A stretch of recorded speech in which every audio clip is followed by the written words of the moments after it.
sounds like.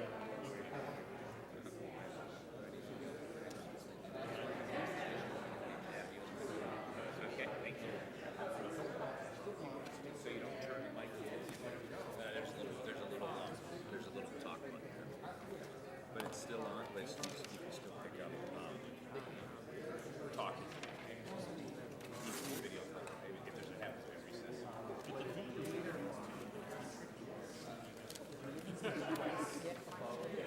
He's got a I got you for that too.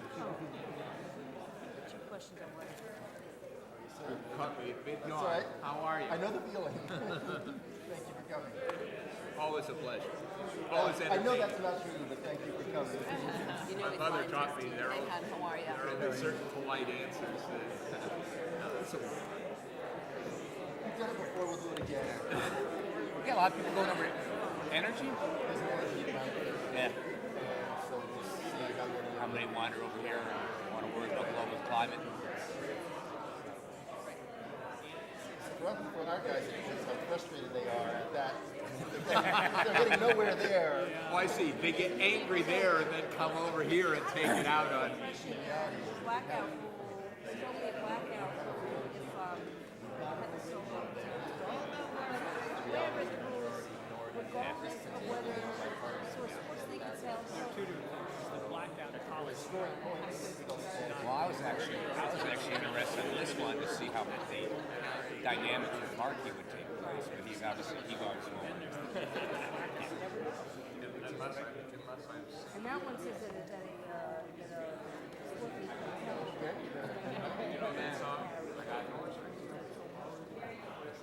is that both the cable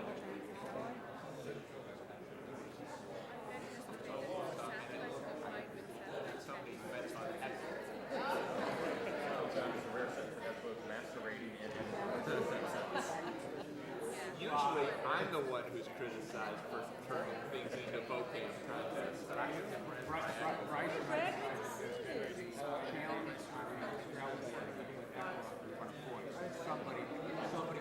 Long time no see. Something to do with voices.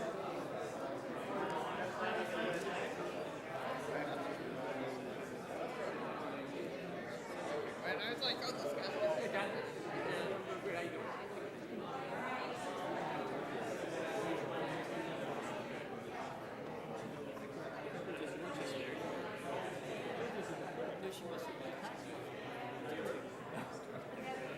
I'm not sure that's the best I didn't see that one. Well, hopefully.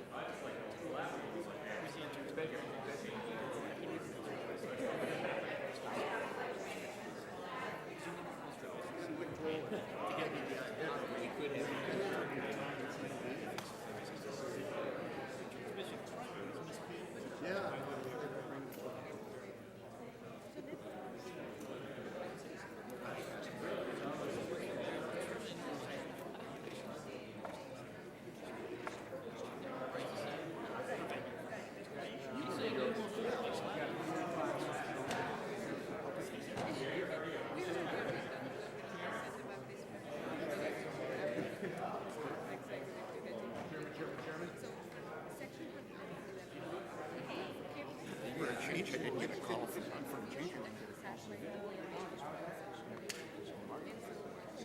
No, Marty and I, as usual, agree with you.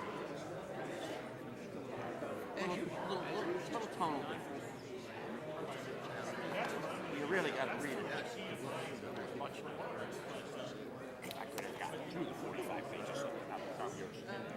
I read it all. Mine.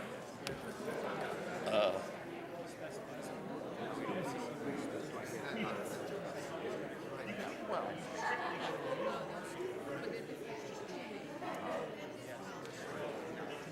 And I've actually been using not pedal, but talk about CMA.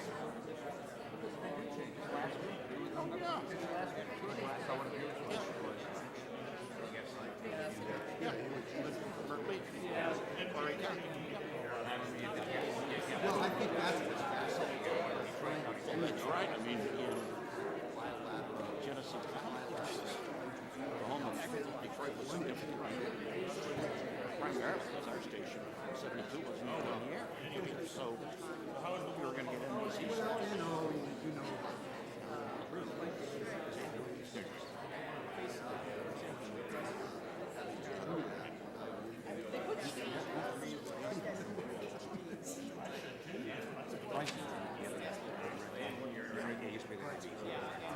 Okay. Good stuff. I did. Just left.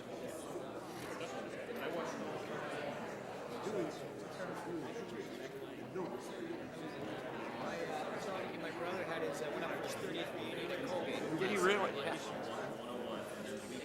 My CEO.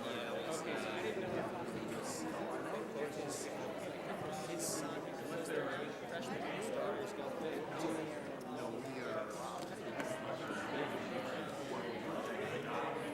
Oh.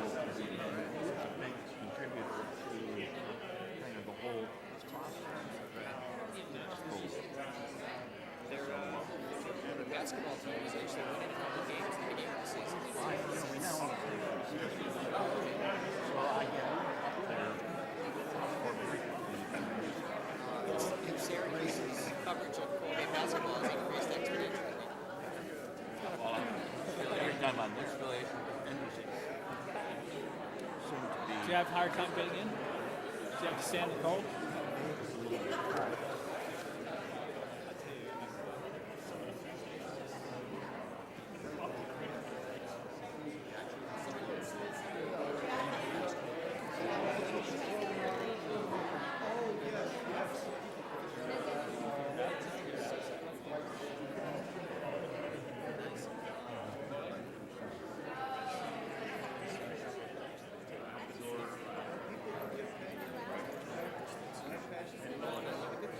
So what are you working on?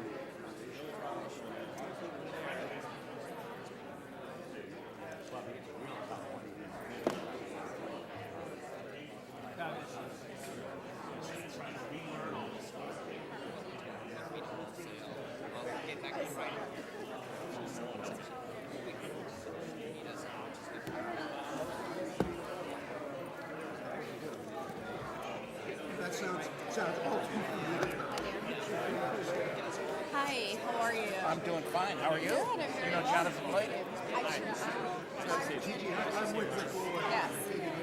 You're going to talk We'll see. Gigi, Jim Yeager. Jim Yeager. How are you, Gigi? Good to see you.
Biggest they do in the problem with these hearings is that they overbook them. Introduce Tim up here. Good Good morning. Good morning. How are you? Oh, we'll go right ahead.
Hard at work.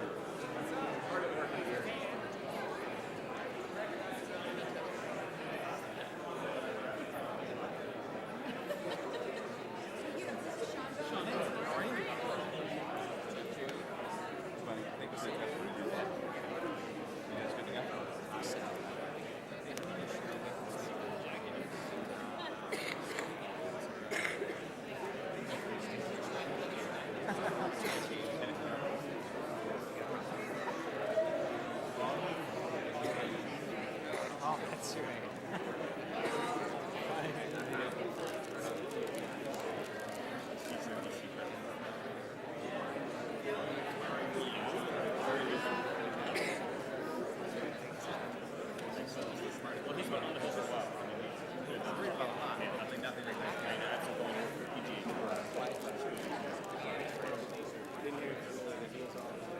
He was feeling very he basically was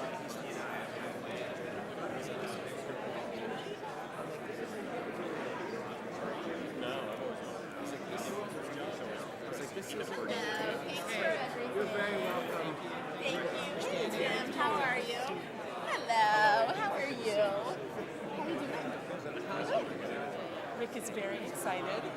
Well, Oh, good call. you could say it's He's very excited. it's good to have somebody who knows. Sometimes I feel Yes, I can't wait. I can't wait. I can't wait. well, Jim's Hi, Amy. Hi, thank you so much for being here. I We guess my appreciate pleasure, right? it. We're very grateful to have you. Thank you. Thank you. Yeah, come on up. Yeah. Oh, there's Rick. Yeah, come on up. No, I This this is the truth. I'm not going to come and speak on it. But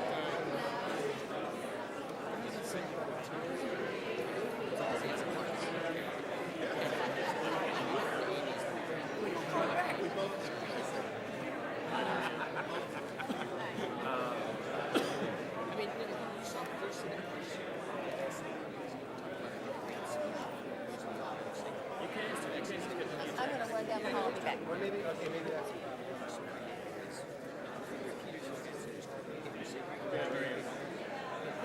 Yeah.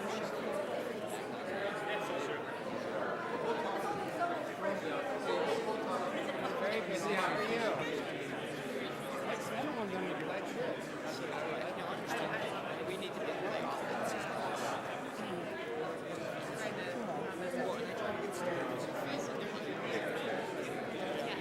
well, as you say, good how are you? Of course. It's always a problem.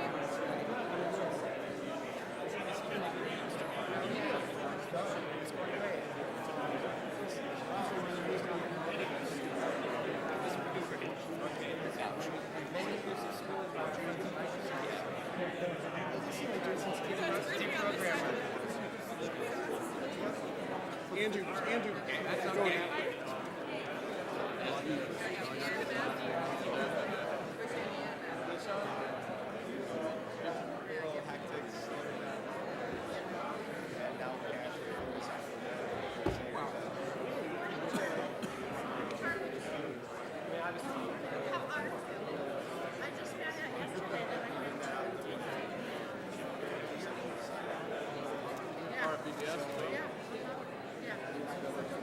Hello, man. Stranger, how are you? Fancy Been a meeting you long here. time. Every 5 years, like a bad. I know. Dog years are every 7, and this one's every 5. Oh, this one. Good testimony, though. Thank you. Lots of good stuff in there. Well, I'm looking forward to dropping that little DMA bomb on them about. Well, and the little ACA thing about. You did very well. Yeah. Well, it just you know full well it isn't about news. Yeah. It's. I mean. Yeah. Yep. Anyway, why should we be surprised?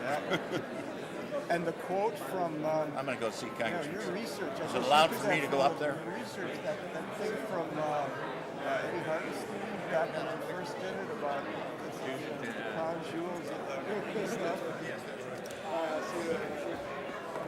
And the bad thing about this is what Boucher does is he knows what he's talking about. I mean, if he asks you a question and you kind of float it, he actually can do a follow-up. This is not necessarily a good thing.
The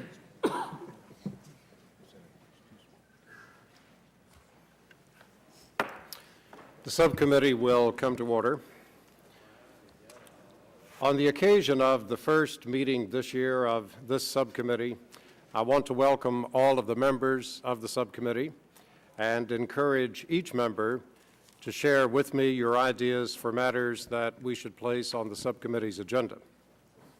It's my determination that the subcommittee will operate in a completely bipartisan fashion, and I intend to consult colleagues on both sides of the aisle about each matter that the subcommittee will address.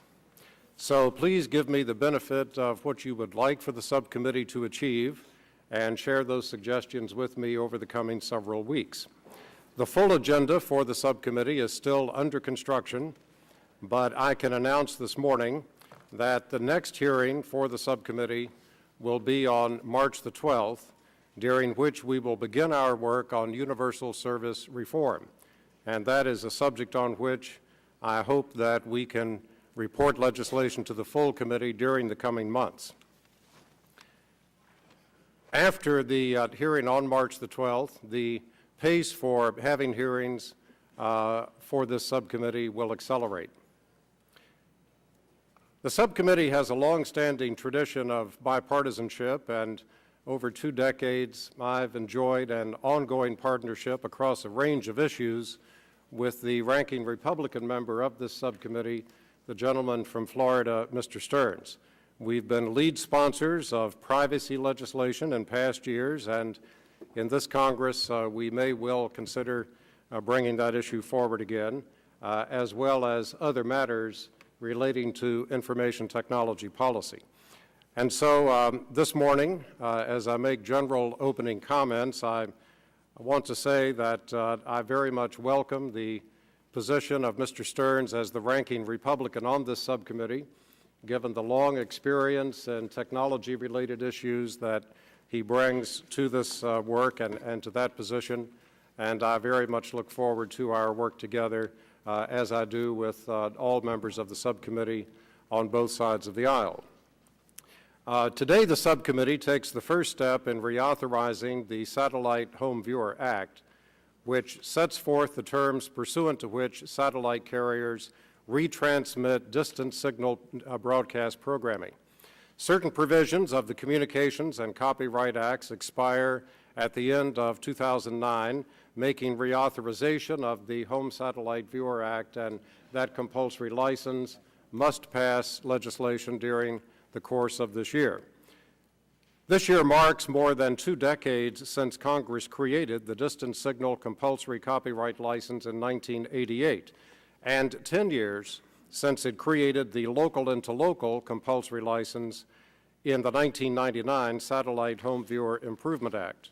Since 1988, direct broadcast satellite has grown to be a robust competitor to cable. Today, nearly 1/3 of all homes subscribing to a multi-channel video programming service choose a DBS provider, and DirecTV and EchoStar are the second and third largest multi-channel video programming service providers in the nation, respectively. This increase in a competitive video programming marketplace would not have been possible had it not been for a series of acts of this Congress, including the 2 licenses to which I previously referred, as well as the program access rules that were adopted in the early 1990s. Let me state at the outset my desire that Congress proceed with the reauthorization before us in the most straightforward manner possible. I do not wish for us to get sidetracked by collateral issues, such as retransmission consent reform, that are relevant to all multi-channel video platforms, not just to satellite platforms. However, there are several matters that I think we cannot avoid discussing in the hearing today and as we continue our work on this reauthorization. One is whether satellite carriers should provide local service at all 210 designated market areas nationwide, as a condition of relying on the Section 122 Local-into-Local Compulsory License. As I mentioned earlier, the Section 122 license was created 10 years ago. At that time, due primarily to the severe capacity constraints that were faced by satellite carriers, in part because spot beam technology had not been, at that time, widely deployed, Congress allowed satellite carriers to roll out local service on a market-by-market basis. Today, most of the country is served with local-into-local service. Today, DirecTV relies on that Section 122 license to offer local service in 150 markets, and EchoStar provides local service in 178 markets. But about 30 markets among the 210 nationwide do not have local-into-local coverage at all. Most of the DMAs that lack local-into-local service are in rural areas, such as the congressional district that I represent. And in fact, constituents in one of the 4 DMAs that comprise my congressional district still cannot get their local stations by way of satellite, a fact with which I am reacquainted on a regular basis, as constituents in that area complain to me vocally whenever I'm in that region about their inability to get local signals delivered by satellite. While I understand that the numbers of subscribers in these areas are small, these households, which often cannot receive local signals over the air because the DMAs in which they reside are large, or because of terrain issues, many of these regions are also mountainous. These individuals are very vocal in their desire to receive the opportunities that those in more densely populated portions of the nation presently have. Another matter for discussion is whether residents in one DMA should be able to receive broadcast programming from an adjacent DMA. DMAs in 45 states straddle state lines, which means that residents in one state are assigned to a DMA that is primarily located in a neighboring state. For many, in that kind of situation, the local news, sports, and public safety information they receive from the stations in their designated DMA actually derive from another state and or are more concentrated on events that occur in that other state. And so one possible arrangement might be to allow for the provision of adjacent market signals in those situations, with the people in the state that has a minority of the viewers in that straddled situation being able to subscribe to the adjacent market signals of the adjacent market within the state in which those individuals live. In past years, the law has been modified to allow adjacent market signal transmission in certain specified markets. Today, we begin a discussion about the potential for enacting a general rule on adjacent market signals for situations where the DMAs straddle state lines, about 45 markets in total across the country. The Energy and Commerce Committee and the House Judiciary Committee share jurisdiction over the Home Satellite Viewer Act, and as a member of both of those committees, it's my desire that the subcommittees work closely together and create a common text, which both committees can then process. In fact, the Judiciary Committee has its first hearing tomorrow morning on this subject, and we are already in discussions, senior staff to senior staff, about the kinds of coordination we can achieve in the work between these two committees. I want to welcome our witnesses this morning, and I want to thank each of them for taking the time to share their thoughtful comments with us. The prepared testimony is excellent. We appreciate your providing that, and after we've had an opportunity for other members to make their statements, we will turn to your testimony. In accordance with the rules of the committee, any member who decides to waive an opening statement will have 2 minutes added to the time that member can propound questions to our witnesses this morning. It's my pleasure now to recognize the ranking Republican member of our subcommittee, about whom I've already made some welcoming remarks, the gentleman from Florida, Mr. Stearns. Good morning, and thank you very much, Mr. Chairman, for having this hearing. Obviously, we're all excited. Let me congratulate you on becoming the new chairman of this very important committee. It's, as you pointed out, has had a long history of bipartisanship, so I look forward to working with you. You have the capability, you have the interest, and the passion for telecommunications and Internet. So you and I have worked together on other things, and so I look forward to this great opportunity to work again with you on this important committee. Obviously, we live in exciting times. Advances in broadband technology, healthcare, and how we produce and distribute electricity will spur long-term economic growth, increase international competitiveness, and improve the quality of life for all of Americans. Frankly, we are only limited by our imagination. The topic of today's hearing, the Satellite Home Viewers Act, simply allows satellite companies to deliver broadcast television signals. The act should be updated and made more consumer-friendly. Its antiquated provisions are frustrating television viewers.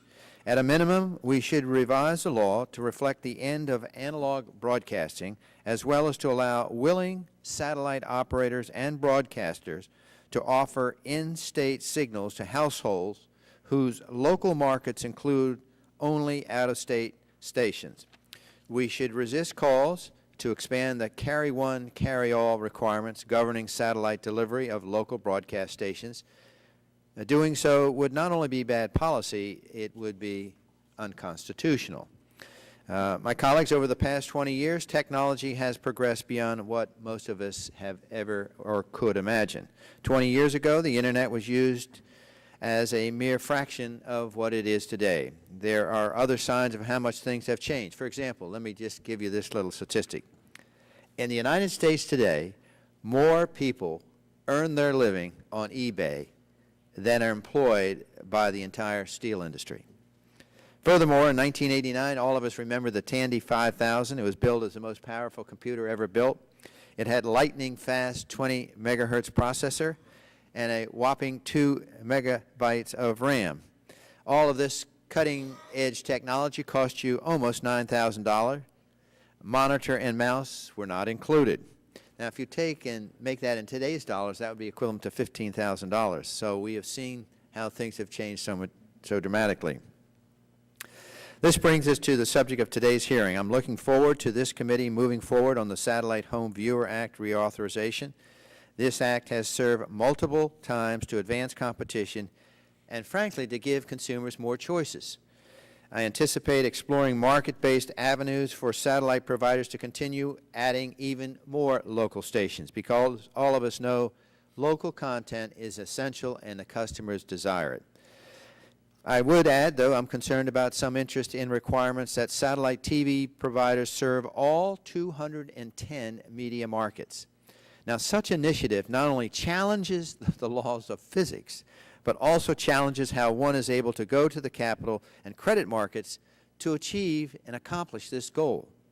A better approach, I believe, is to make smaller markets more attractive by allowing them to be carried as an adjacent local market in addition to the market that Nielsen determines that you live in.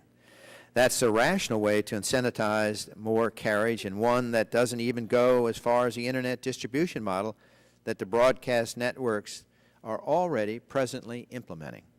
The video marketplace has never been more competitive. In the past, cable was the only pay TV option. 15 years ago, cable had 95% of the pay TV market. Now that share has dropped to 68%. More than 32 million consumers now subscribe to a service other than cable.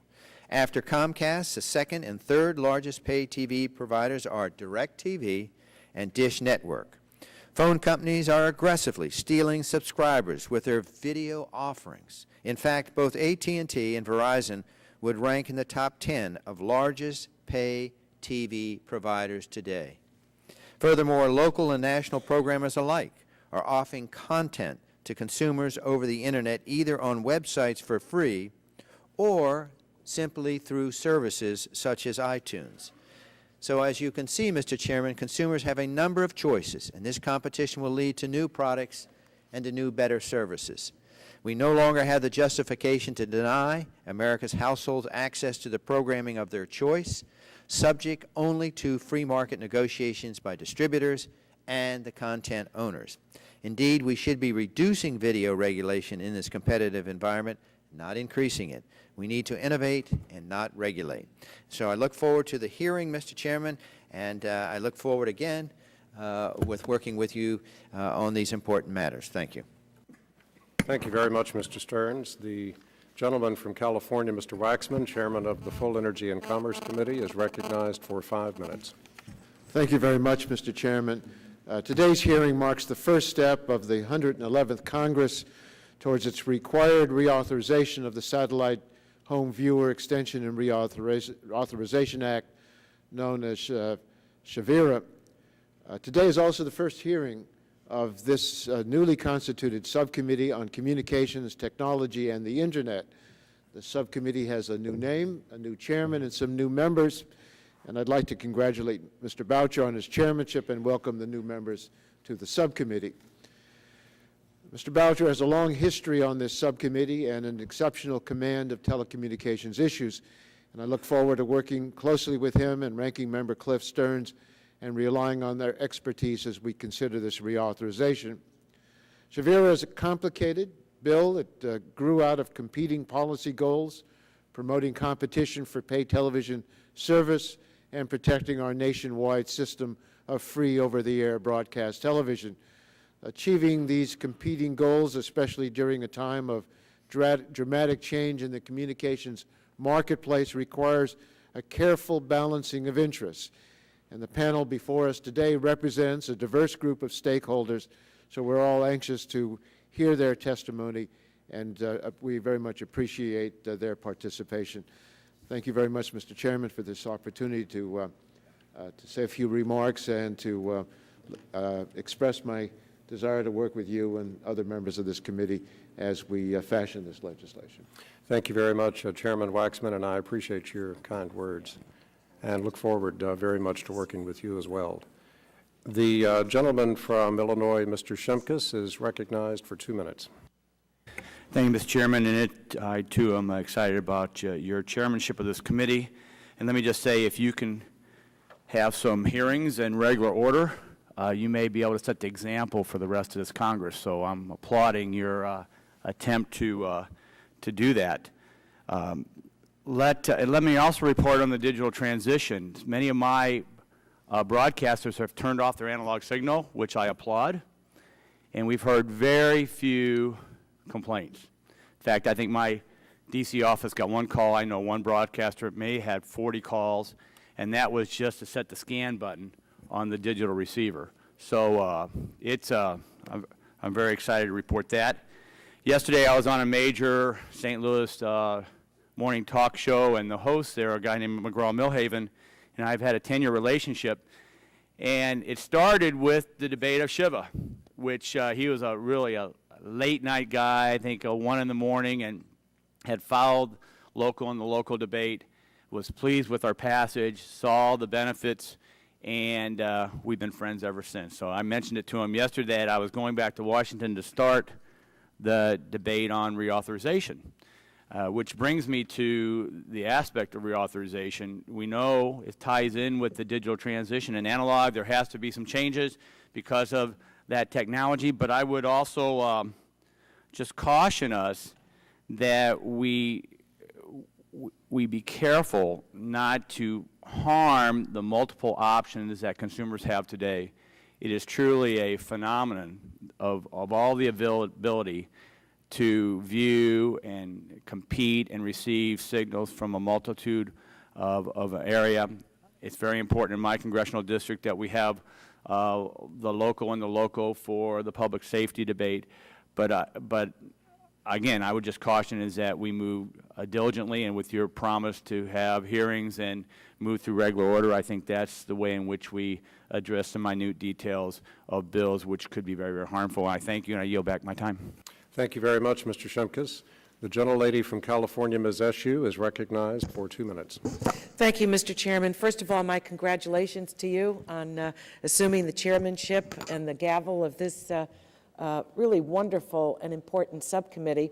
I've always enjoyed your insights, and I respect them relative to technology and telecommunications issues, and I look forward to working with you and all of my colleagues on the subcommittee.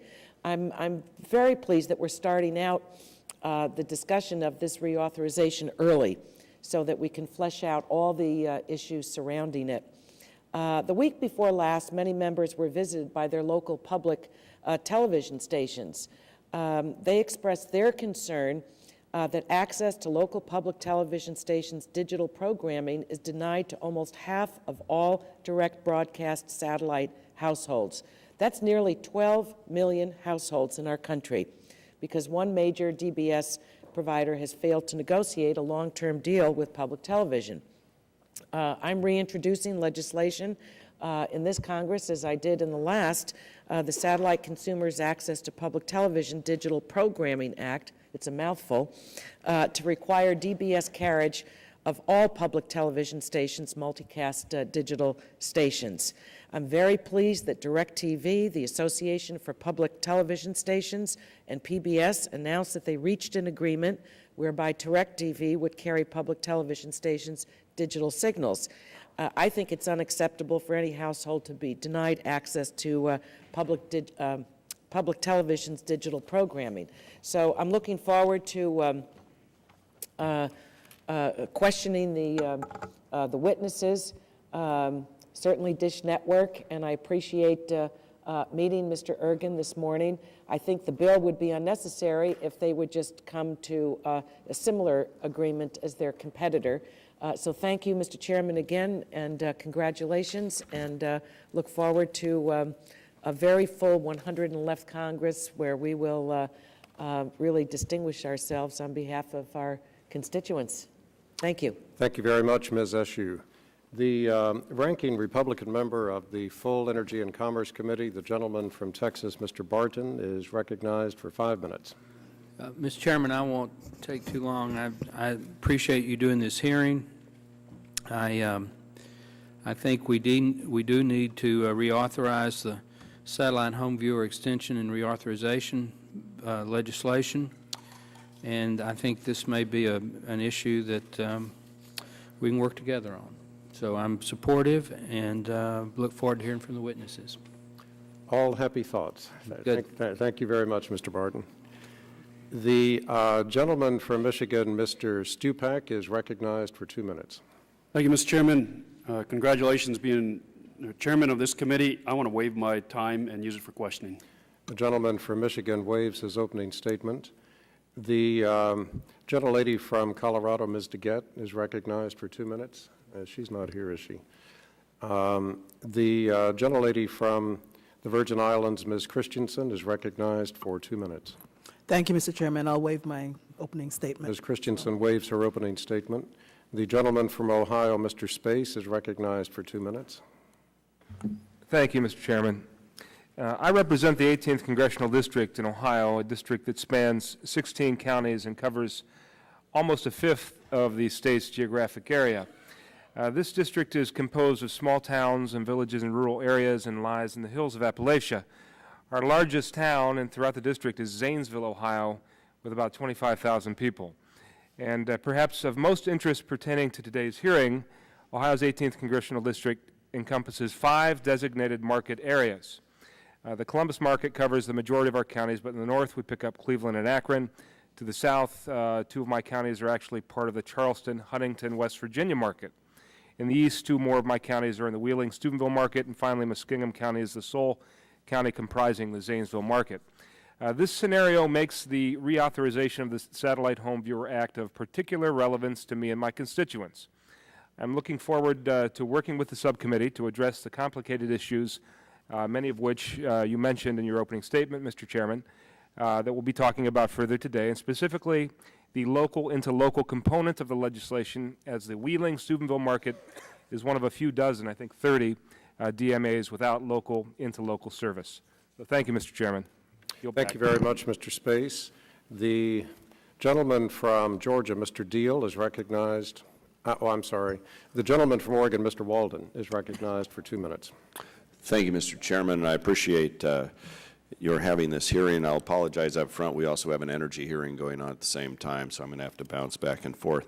At the outset, Mr. Chairman, I'd like unanimous consent to insert into the record an opening statement from our colleague from Wyoming, Ms. Lummis. Without objection. That she would like in there regarding satellite issues. And I would concur with my colleague from Illinois, Mr. Shimkus. Two of the markets that serve my district also converted to digital, although one station in each market remained analog because of their corporate ownership decisions. We didn't have a single phone call in my office about that conversion, and yes, we are listed in the phone book. The managers of the stations whom I spoke to repeatedly, in fact, I was in one of the markets when it occurred, they had a couple hundred phone calls. Predominantly, it was about plugging in the box, rescanning the channels, and that was it. And so I hope in the very near future, Mr. Chairman, we might have an oversight hearing on this issue, because I'm not convinced that we need to spend $90 million on community organizers and another $650 million on converter boxes. It appears in markets where the conversion's taken place, it's done so rather seamlessly and with little problem. In terms of this legislation, I look forward to working with you on the reauthorization of the Satellite Home Viewer Act. I know that I'm not alone in concern out in the country about the local into local issue. It seems like when you represent a rural district with rural communities, you're always sort of the last one considered. And I've got areas, for example, in Bend, Oregon, that still have not been able to get local into local. This is not a subject that's you all are unaware of, certainly, but it's one that I feel pretty strongly about. And so I hope you'll be able to address that in your comments or at some point in this legislation, because it seems to me whether you live in New York or Bend, Oregon or Medford, Oregon, when it comes to federal law, you ought to be treated the same. And so, Mr. Chairman, look forward to working with you on this, and I yield back. Thank you very much, Mr. Walden. The gentlelady from Colorado, Ms. DeGette, is recognized for 2 minutes. Thank you, Mr. Chairman. Mr. Chairman, I'll waive my opening statement in favor of extra time during questions, but I do want to mention that underscoring the fact that Colorado is ground zero for telecommunications, I have two constituents on this panel who I would like to welcome. Charlie Ergen, who will be testifying for Dish Network, and Wick Rowland, who will be testifying on behalf of Public TV. He's the CEO of Colorado Public Television. Thank you, Mr. Chairman. Thank you very much. And welcome to both of our witnesses. Thank you very much, Ms. DeGette. 2 minutes will be added to your questioning time. The gentleman from Louisiana, Mr. Melanson, is recognized for 2 minutes. Thank you, Mr. Chairman. I'd wish to waive my opening statement. Mr. Melanson waives his opening statement. The gentlelady from Florida, Ms. Castor, is recognized for 2 minutes. Thank you very much, Mr. Chairman. I'll waive. Ms. Castor waives her opening statement. The gentlelady from California, Ms. Matsui, is recognized for 2 minutes. Thank you, Mr. Chairman, and I also would like to congratulate you on assuming this chairmanship of this wonderful committee. I look forward to working with you. I would also like to thank today's panelists for sharing their expertise on this very complex issue. We're here today to begin the process to reauthorize the Satellite Home Viewer Extension and Reauthorization Act, which is set to expire on December 31st, at the end of this year. In the past, Congress has tried to ensure that as many households as possible have access to local television programming, while expanding competition and consumer choice in programming and service providers. As we move forward, we should continue to advance these principles. In today's marketplace, we should encourage carriers to provide local television stations and news broadcasts to more and more customers. It is particularly important that consumers have access to local emergency broadcasts. Unfortunately, California is home to many natural disasters, such as earthquakes, flooding, and wildfires. Consumers need access to local emergency information when such events occur. I look forward to hearing from each of today's witnesses about how we can advance solutions that are effective and efficient. Thank you again for your leadership on this issue, Mr. Chairman. I yield back the balance of my time. Thank you very much, Ms. Matsui. The gentleman from Georgia, Mr. Deal, is recognized for 2 minutes. Thank you, and I add my congratulations to you on your chairmanship, and I also welcome the witnesses and thank them for their attendance today. Glad we're considering the reauthorization of the Satellite Home Viewers Act because it brings into focus one of the issues that's concerned me for a very long time, and that is the lack of true consumer choice in television viewing. As we all know, because DMAs, designated market areas, cut across state lines, hundreds of thousands of television households have little or no access to broadcast TV stations from their own state, and therefore have very limited access to their state news, elections, government, and weather programming. And likewise, individuals who may live across a state or a DMA line, but are part of a community on the other side of the line, cannot receive the programming that matters to them. And as we've heard already today in these opening statements, this is a common concern that many of my colleagues share. Now, I understand the reasoning behind the drawing of the DMA maps, but it seems to me to be an archaic system. Depending on who you ask, broadcast TV viewers make up around 10 to 15% of the total viewing audience. It seems odd that the other 85 to 90% of the television viewing audience is constrained by a system that is based on the viewing habits of a fraction of that 15%. Now, I understand the desire of broadcasters to control the distribution of their programming, but it seems rather absurd to me that in this day and age that consumers who are willing to pay are still prevented from watching the content that they desire. The free market has allowed technology to meet consumer demand for content in many ways outside of the world of cable, satellite, and broadcast TV.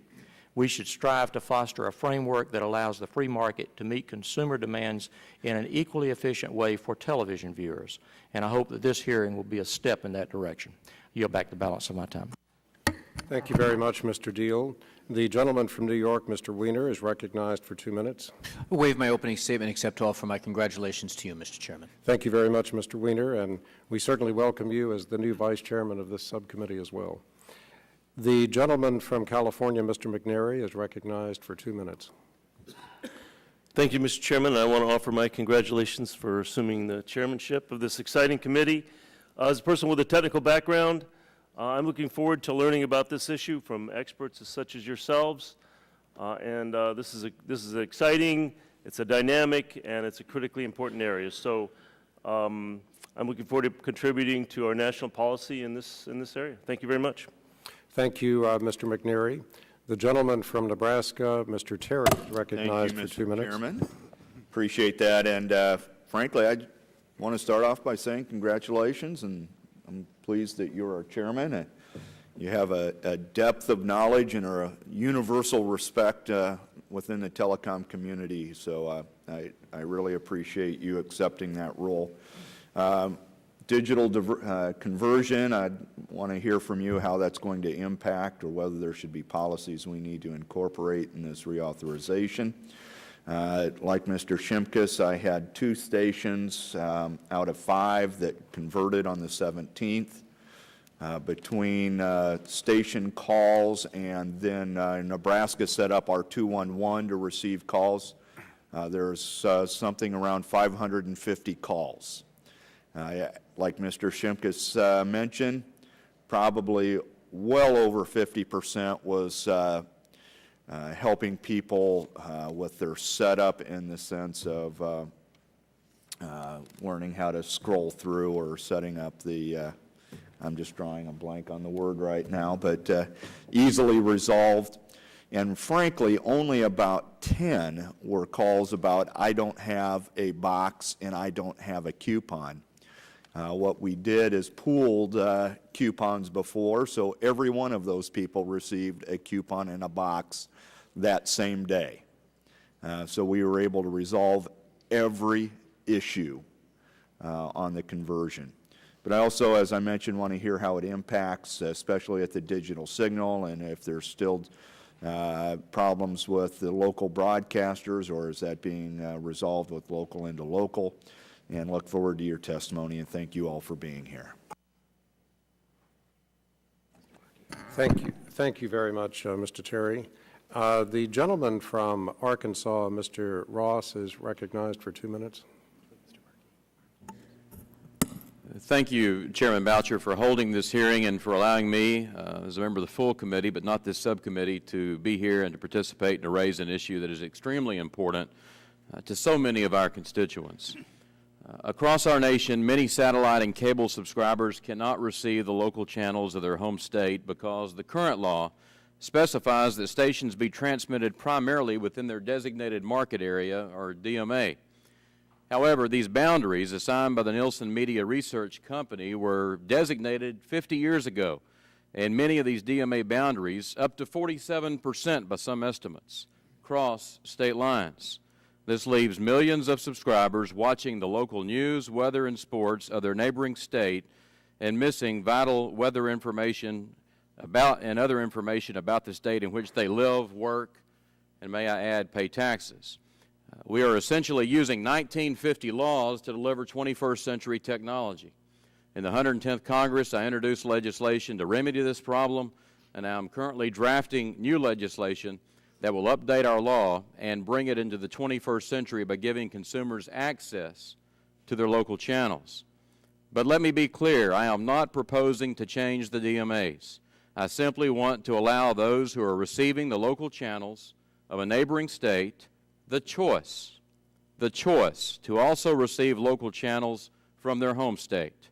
Satellite and cable subscribers should not be denied the freedom to choose stations from their home state simply because of an outdated law, and I am hopeful that we can work together to provide all subscribers more choice and greater local content. I am also hopeful that the witnesses today will specifically address this issue in their comments, and I look forward to working with the committee and you, Mr. Chairman, to remedy this problem in this year's reauthorization. Thank you again for allowing me to be here, and I yield back the balance of my time. Thank you very much, Mr. Ross. The gentlelady from Tennessee, Ms. Blackburn, is recognized for 2 minutes.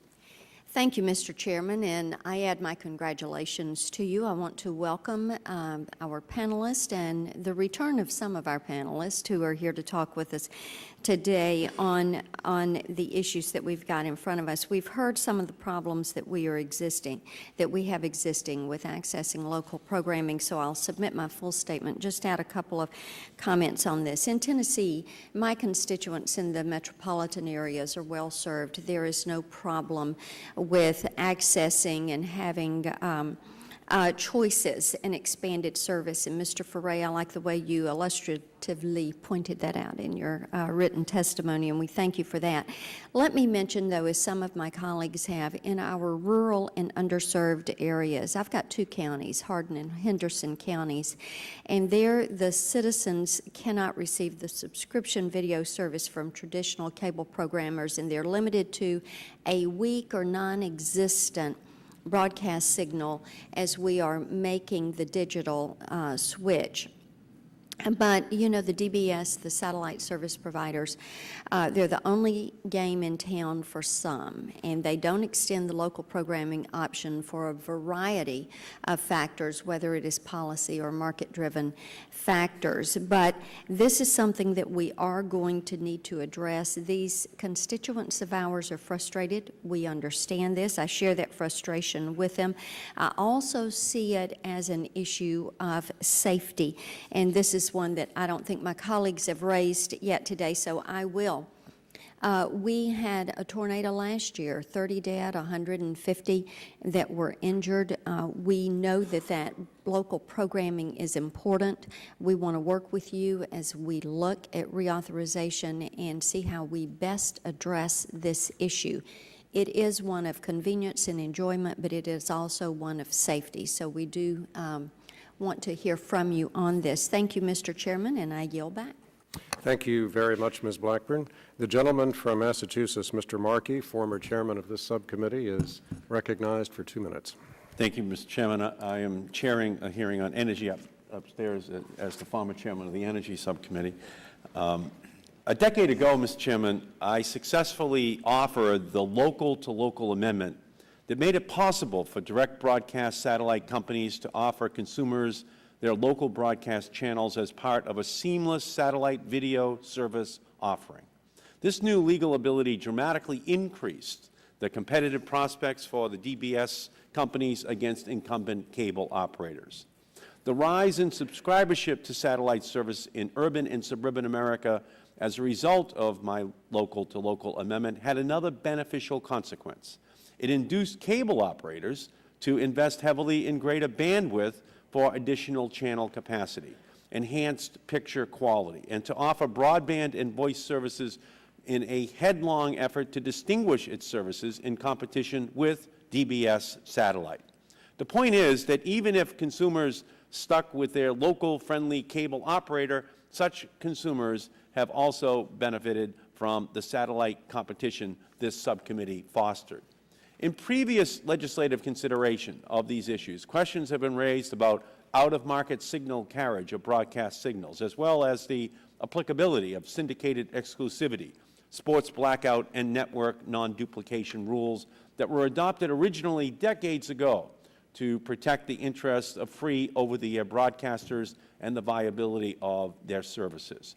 As the march of digital technology moves inexorably forward, it is appropriate to once again examine all of these issues so that our laws and regulations not only keep pace with changes in technology, but so that we may reassert policy support for the long-held communications values of localism and diversity in a manner that embraces competition and innovation. The consumer ultimately should be the beneficiary of the policies we advance. I want to commend you, Chairman Boucher, for calling this important hearing this morning and the excellent panel of witnesses that I see down here. It's like Hall of Fame weekend as I look down. Mr. Ergen, Mr. Franks, Mr. Gabrielli, all of them who have helped us so much over the years in framing our policy. I yield back to balance. Thank you very much, Mr. Markey. The gentleman from Connecticut, Mr. Murphy, is recognized for 2 minutes. Thank you very much, Mr. Chairman. I look forward to the testimony, and I will submit my statement for the record. Okay. The gentleman waives his opening statement. The chair asks unanimous consent for 2 matters. First, that a written statement prepared by National Programming Service, which distributes distant network signals to the subscribers of the DISH network, be submitted for the record. Without objection, so ordered. And also that all members of this subcommittee may submit their prepared written statements for the record, and without objection, so ordered. We now turn to our panel of witnesses, and just as the gentleman from Massachusetts has welcomed our witnesses, I want to do the same and note that they have worked with us cooperatively and very constructively for a number of years as we have adopted the Home Satellite Viewer Act, the Home Satellite Viewer Improvement Act with its local and to local opportunities, and now as we reauthorize the Home Satellite Viewer Act, are with us again. So they are old hands at this subject matter, and we very much welcome them here this morning.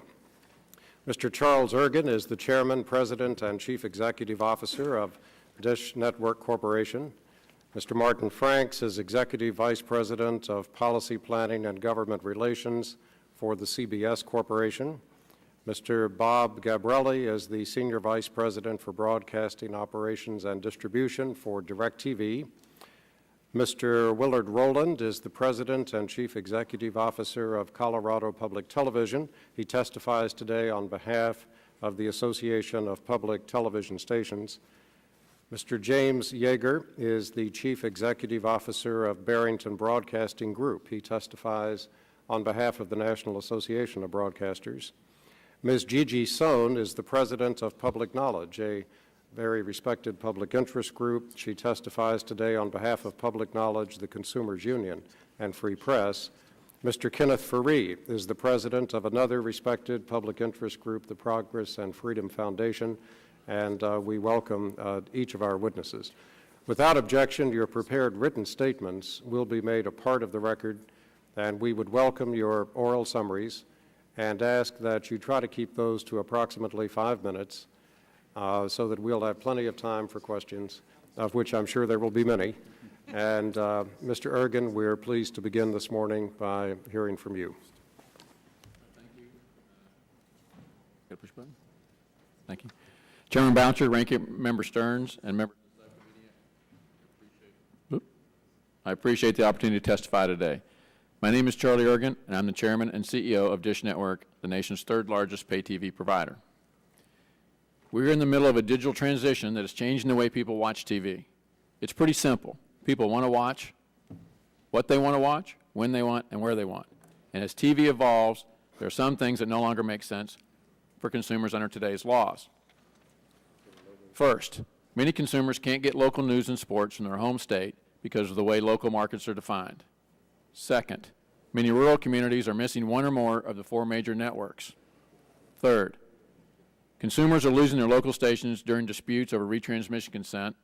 And fourth, consumers suffer when must-carry stations have little or no local content. It is our hope that all of these challenges can be fixed as part of the severe reauthorization this year. The digital age has arrived, and the laws need to catch up. On DMA reform, many of your constituents are being denied access to news, weather, and election coverage from their home state.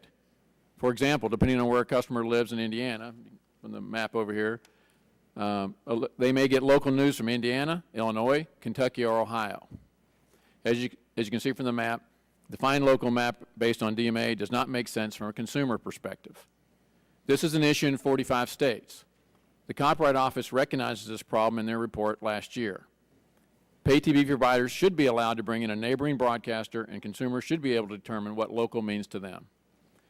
With respect to missing network affiliates, Dish Network provides local service in 178 markets today, reaching 97% of households nationwide. This translates into over 1,400 local broadcast stations, which is far more than any other pay TV provider. In most of the remaining markets, one or more of the 4 networks is missing. The Copyright Office has highlighted this problem in its report. We agree with the Copyright Office that all consumers should have access to NBC, CBS, ABC, and Fox programming. If a local community is missing one of the big 4 network stations, pay TV providers should be able to treat a nearby affiliate as the local affiliate under copyright and communications law. On retransmission consent reform, a broadcaster used to negotiate with a single cable company, and the leverage was relatively equal. But today, Dish Network customers and others are held hostage as broadcasters play their local monopoly off against multiple pay TV providers. In 2008 alone, consumers lost programming in approximately 15% of our markets because of retransmission consent disputes. This is a huge increase over prior years, and the problem continues to get worse. Today, stations in 7 of our markets remain down because of unreasonable demands from Fisher Communications, yet broadcasters provide the same content for free on the internet and those lucky enough to live within the shrinking areas of the digital over-the-air coverage. Because the broadcasters receive billions of dollars of spectrum for free, we think retransmission consent should be free. Failing that, we support the creation of a national retransmission consent rate, which would apply to all broadcasters and all pay TV providers. Treat a monopoly like a monopoly. Satellite providers already pay a fixed per-subscriber copyright royalty rate, and we see no reason why a similar concept can't work for retransmission consent. As a second alternative, we support the creation of an actual market. If a broadcaster threatens to drop programming, pay TV providers should be able to get a nearby affiliate to fill the gap. Consumers should never have to wonder what happened to Sunday Night Football. Finally, on must-carry, we are forced to carry hundreds of stations today that have little or no local content. This increases our cost, raises our prices to consumers at a time when consumers need all the disposable income they can get. Must-carry stations should be required to earn carriage by offering at least 20 hours of local programming each week. This is beneficial to consumers and has no harmful effect on broadcasters that invest in their local market. Each of those 4 issues can be addressed within the structure proposed by the Copyright Office. Specifically, a unitary compulsory copyright license for all pay TV providers would give Congress the chance to make sure all consumers get the services they need in a digital world in a manner that is fair to copyright holders, broadcasters, cable, and satellite. The Copyright Office recognized that TV has changed fundamentally, and incremental changes to outdated rules are not good enough. We encourage you to review the recommendations and act boldly on behalf of your constituents. Thanks again for allowing me to testify. Thank you very much, Mr. Ergen. Mr. Franks, we'll be pleased to hear from you. Thank you, Mr. Chairman. And we need the microphone. Sorry. Thank you, Mr. Chairman and members of the committee. First, let me congratulate the committee on a remarkable legislative success story. 21 years ago, prodded by Chairman Boucher and others, through the original Satellite Home Viewer Act, Congress began a process which has resulted in a robust video distribution and programming marketplace which happily has made the local cable monopoly a relic of the past. There are many winners from Congress's vision in this aspect of the video marketplace, but none bigger than the American consumer. The legislative issue on the table today is really a very narrow one, whether to extend satellite's compulsory distant signal license once again. In contrast, the local-into-local license is permanent and not part of this debate. Yet during the course of congressional deliberation over the distant signal license, you will hear from parties seeking to exploit this legislation as a vehicle for a wish list of unrelated items, such as changes to retransmission consent or DMA modification. Besides complicating the legislative process, the issues of retrans and DMA modification are not broken and do not need fixing. Each year, CBS and other television broadcasters conclude hundreds of retransmission consent agreements with cable, satellite, and telephone operators. In an overwhelming majority of such instances, agreements are reached quietly, amicably, and in a mutually beneficial manner. Infrequently, a dispute erupts, at least initially, and both sides threaten a disruption of service. Even more infrequently, a very small handful of those disputes lead to a short-term disruption. Legislating to deal with a few disputes against a pattern where there are literally hundreds of instances where willing sellers and willing buyers successfully reach agreement would be a solution in search of a problem. In the end, the retransmission consent regime works and in the manner Congress intended. As for DMAs, they are not a governmental creation. Rather, they are a product of Nielsen Media Research, which groups counties by viewing patterns and the laws of physics and signal propagation rather than geographic boundaries. DMAs are the center of a broadcaster's economic universe, and any tinkering with the system, even in good economic times, could be financially seismic, not only for smaller local broadcasters, but also for local merchants who buy time on their local stations in order to reach potential customers in their local areas without competing and confusing ads coming into the market from a station 100 or 1,000 miles away. But if the desired outcome is for viewers to access news from their out-of-market but in-state television stations, right now, without the need to change any law or redefine any DMA, MVPDs may already import any station's newscasts into any other market simply by securing the imported station's permission to do so. Stations control the copyright of their news programming and can make them available to multi-channel providers in nearby markets looking to augment news programming.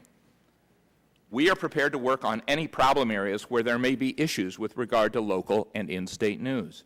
But please do not fall for the masquerade of those who are using DMA reform as a proxy for their real objective, a means for MVPDs to obtain bargaining leverage in a retransmission consent regime that is now in nearly perfect balance. Please also remember that television broadcasters have the right, through the Copyright and Communications Acts and private contracts, to control the distribution of the national and local programming they transmit. The CBS television network alone invests billions of dollars each year to deliver the highest quality news, sports, and entertainment programming. But we are not complaining. We strongly believe that our heavy investment in programming pays off. Superior programming generates viewing that helps not only the CBS network and our owned and operated television stations, but also our affiliated stations nationwide. When network programming is of high quality and compelling, local stations benefit because they sell advertising within the network programming. That allows them to make significant financial investments in local news, sports, weather, and other programming, including syndicated shows like Wheel of Fortune, Jeopardy, and Oprah, some of your constituents' favorite programs.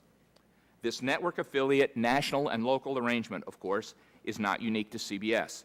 It is also enjoyed by the other networks, including Univision and Telemundo, and their affiliated stations across the country. In the end, however, it is local viewers who benefit most from this system. Mr. Chairman, again, I would like to thank the committee for helping to steer our industry through the complex technical and market conditions to get us where we are today, a robust video delivery marketplace where, thanks to vigorous competition, broadcast television is still an integral player deeply valued by American viewers. We look forward to working with the committee to preserve and advance the role of broadcast television in that extremely competitive marketplace. Thank you. Thank you very much, Mr. Franks. Mr. Gabrielli.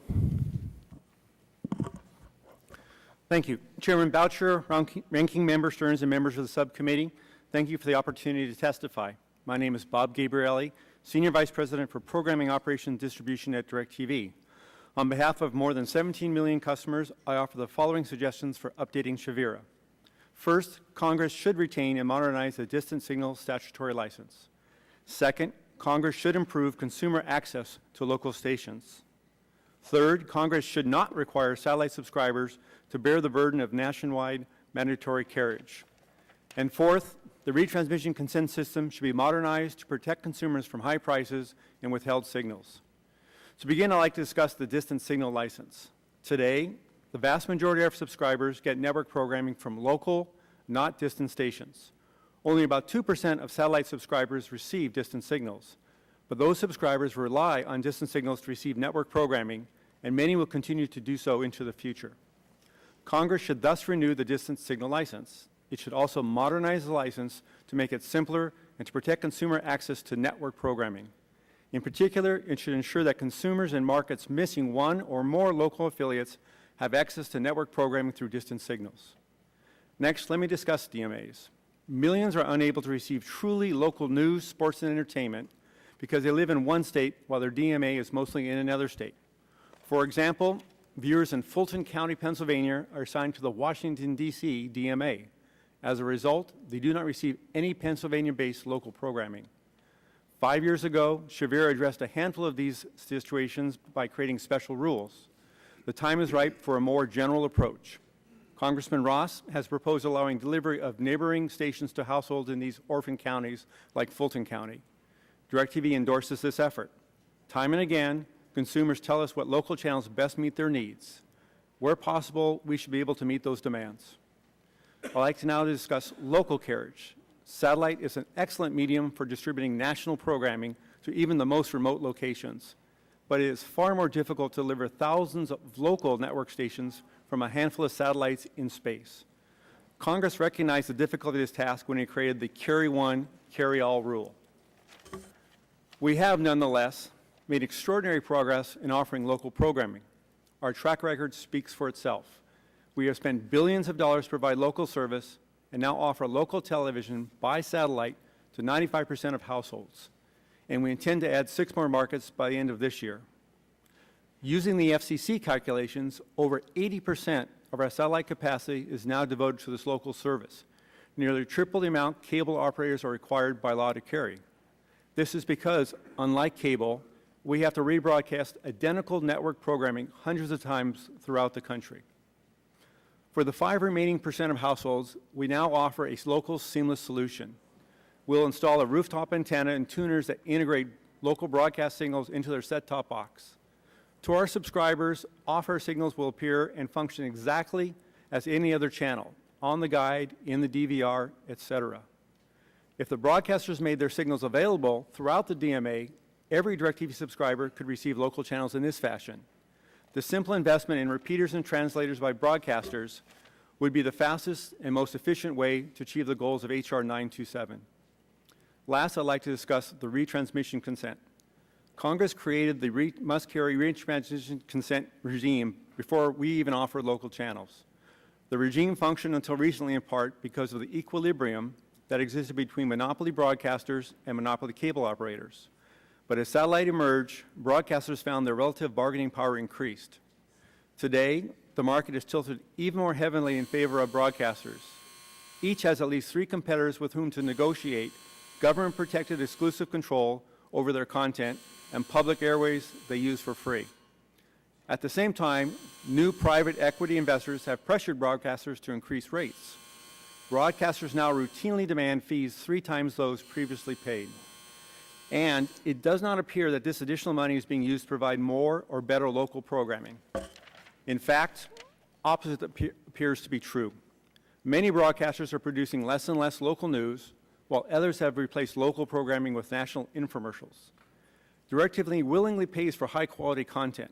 We think programmers deserve fair and reasonable compensation for the product they create, but it does not serve the American public if the broadcasters have the unfettered ability to raise rates without any obligation to provide local content. We would like to work with you to establish a new rate transmission consent policy that compensates the broadcasters fairly for its investment in high-quality content, yet protects consumers from withheld services. In closing, millions of your constituents throughout America, whether they're satellite or not, are better off because of the legislation this committee has championed over the years. I ask you to keep those consumers in mind as you consider Chavir reauthorization this year. Thank you. Thank you, Mr. Gabrielli. Mr. Rowland. Thank you, Mr. Chairman and Ranking Member Stearns, for inviting me to testify today on behalf of Colorado Public Television in Denver. and the Association of Public Television Stations. As an aside at the outset, I might note that this is probably a first in the history of communications policymaking in which a humble public broadcaster is sitting here situated in the middle of the panel between all of these distinguished members of the broadcast and telecommunications media to my right and left. Perhaps indeed this means change is in the air. The reauthorization of Shavera is of great importance to my station and the 364 local public television stations across the country. KBDI is located in 5 Points, the historically African American and Latino neighborhood in North Denver, and over the years, under the banner Worldview and Community Voice, we have developed a wide range of local and international programming that serves 85% of Colorado's population. There are 3 Shavera reauthorization issues of particular interest to public television stations: multicast carriage, local into local, and the reach of public television statewide networks. Public television stations nationwide were early adopters of digital technology and have been at the forefront of maximizing the new digital capacity to serve our core missions of localism, education, and diversity. My station in Denver currently offers 3 multicast streams and plans to offer more. In addition to our traditional mix of local and national public affairs and cultural programming on one channel, we provide a documentary service and an international stream featuring news, foreign affairs, and arts programs. Without multicast carriage, this rich educational content made available through digital technology is lost. Given the complexities of multicast carriage, we prefer voluntary, market-driven arrangements with multi-channel video providers, such as those we have already reached with cable, Verizon, and DirecTV. The DirecTV agreement proves that a mutually beneficial creative approach is possible, involving high-definition, multicast standard definition, and video-on-demand options. Such an approach provides viewers with a full array of public television's high-quality digital content while respecting the capacity constraints of DBS providers. However, after years of unsuccessful attempts to reach a similar private agreement with Dish Network, we have no choice but to conclude that there is a market failure, and it is time for the federal government to intervene to ensure that Dish's 14 million customers have access to the full benefits of their local public television stations' digital offerings. As she noted today, Congresswoman Eshoo introduced H.R. 4221, which would mandate DBS coverage of public television stations' complete digital signals where no private agreement between the DBS provider and the local station has previously been reached. We are delighted that Representative Eshoo is going to reintroduce this legislation. We applaud her initiative and urge that this important legislation be incorporated as part of the Shavera reauthorization. Turning to local into local, Shavera does not require that DBS providers carry local broadcasts in all the areas they serve. As a result, viewers in more than 50 smaller and often rural markets cannot receive even the primary offerings of their local public television stations through one or both DBS providers. Public television is strongly and irrevocably committed to the principle of localism. As stations transition to digital-only broadcasting and invest in greater local services, carriage by all multi-channel video providers is critical. Public television calls on Congress to ensure that DBS customers in every market are able to view through some mechanism the offerings of their local public television stations as soon as reasonably practicable. The final Shavera issue for us involves statewide or regional public television networks charged by statute or mission with reaching all viewers in their state or region. Because the Shavera carriage regime is based on the DMA system, many of these networks cannot be carried by DBS providers in certain portions of their states because they do not have full-power transmitters in each DMA. The most glaring example is with our neighboring Wyoming Public Television, which reaches only 45% of the state's population through DBS carriage. But this problem affects state or regional public television networks in at least 18 states. It is our hope that public television can work closely with the committee to solve this problem. Finally, Mr. Chairman, I would be remiss if I did not stress the importance of federal funding for public broadcasters. Federal funding is more critical now than ever before as public stations are rolling out their new digital services while simultaneously facing the greatest economic challenge in their 42-year history.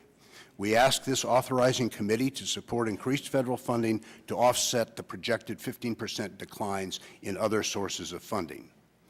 Again, thank you, Mr. Chairman, for inviting me to participate in today's hearing. and I look forward to answering any questions you might have. Thank you very much, Mr. Rowland. Mr. Yeager. Chairman Boucher, Ranking Member Stearns, and members of the subcommittee, thank you very much for having me here today.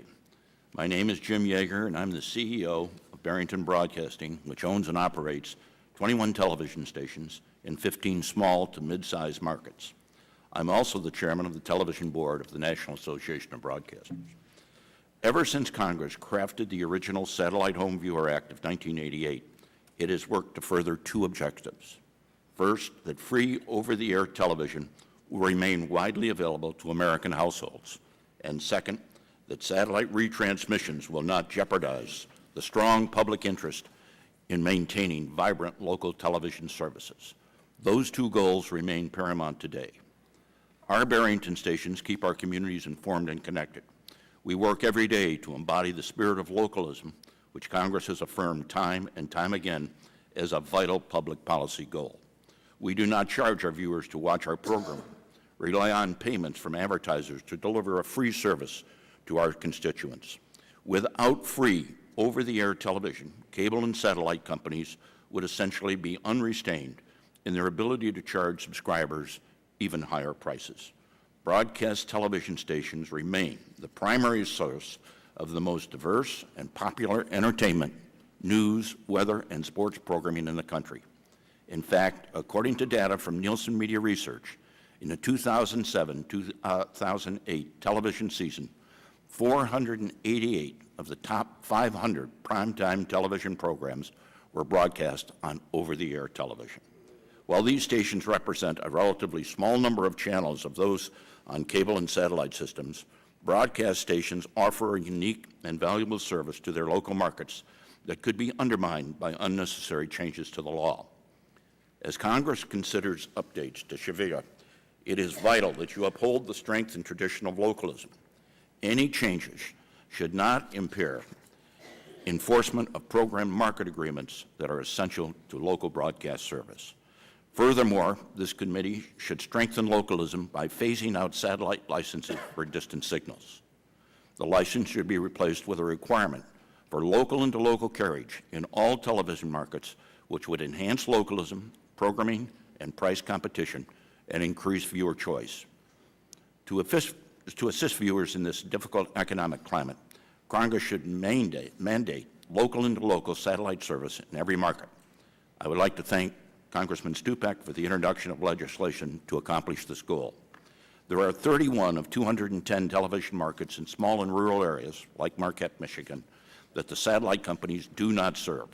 They have said that this is a capacity issue, but I believe it is quite simply a business decision on their part. I am certain that if Congress does not step in, the satellite companies will ever provide local service to every market in this country. Broadcasters have invested well over $1 billion in making the transition to digital television. So far, there is very little economic return on that investment. Nevertheless, those investments are still in the public interest.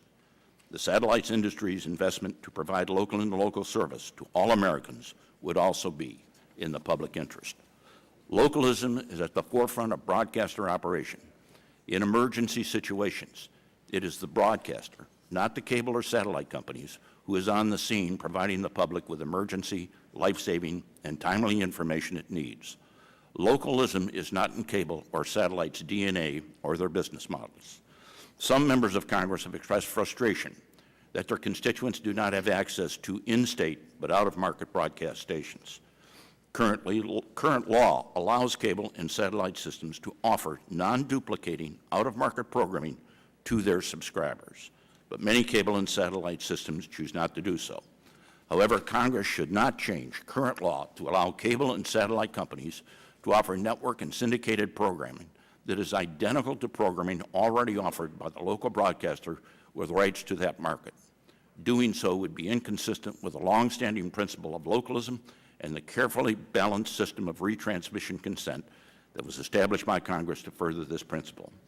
If the retransmission consent rights of an in-market station were undercut by the importation of distant in-state duplicating signals, the economic basis for the local broadcaster service to the public would be eroded, and the public, in my opinion, would be harmed. thank you for giving me this opportunity to testify, and I welcome your questions following the panel.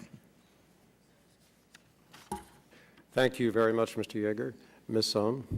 Chairman Boucher, let me extend my hearty congratulations to you. Ranking Member Stearns, members of the subcommittee, thank you for inviting me to give a consumer perspective on the reauthorization of Shavira. As Congress considers renewing satellite compulsory licenses, it should repair the current fragmented regulatory structure by accomplishing 3 goals. 1, treat all those who retransmit broadcast content and signals equally. 2, ensure special protections given to broadcasters do not result in unfair licensing terms for multi-channel video providers, or MVPDs. And 3, move towards a world without restrictive distance signal regulations.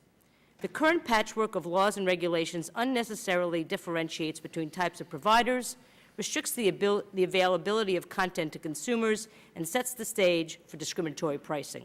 I have 3 recommendations. First, unify the regulatory and licensing systems for MVPDs. While at one time there may have been justification for maintaining separate regulatory structures for cable and satellite retransmission, that time has passed. Disparities in treatment of cable systems and satellite services are a result of historical and technical factors that are no longer relevant.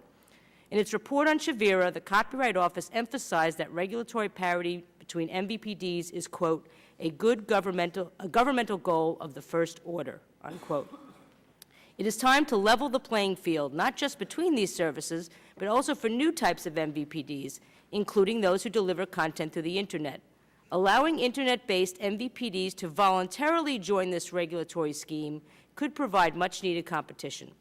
Congress should therefore create a single unified structure for all MVPDs, extending the benefit of the compulsory license to any that opt in and meet their regulatory obligations, including local carriage requirements. In addition, no providers should be subject to a 5-year reauthorization cycle. This presumably means that satellite providers, like cable providers, would be required to carry all local broadcast stations, a fair trade for significant regulatory relief. Second, reform retransmission consent rules to promote competition and eliminate unfair price discrimination. And, Mr. Chairman, I would take issue that retransmission consent rules are unrelated to Shavira. I would say that the problems with retransmission consent are directly related to restrictions on distant signals, and the combination of the two produces anti-competitive results. The rules create an imbalance that allows powerful broadcasters to engage in discriminatory pricing or tie-in carriage of unrelated stations, raising prices for customers and harming the ability of smaller MVPDs to compete. Unfortunately, most broadcaster MVPD agreements are not public, preventing anyone from determining the scope of these discriminatory practices.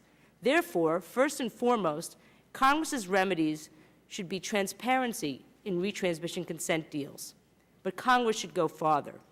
For instance, by requiring that retransmission consent licenses be on reasonable and non-discriminatory terms. Even more effective would be a statutory retransmission consent license that parallels the copyright license for broadcast retransmission.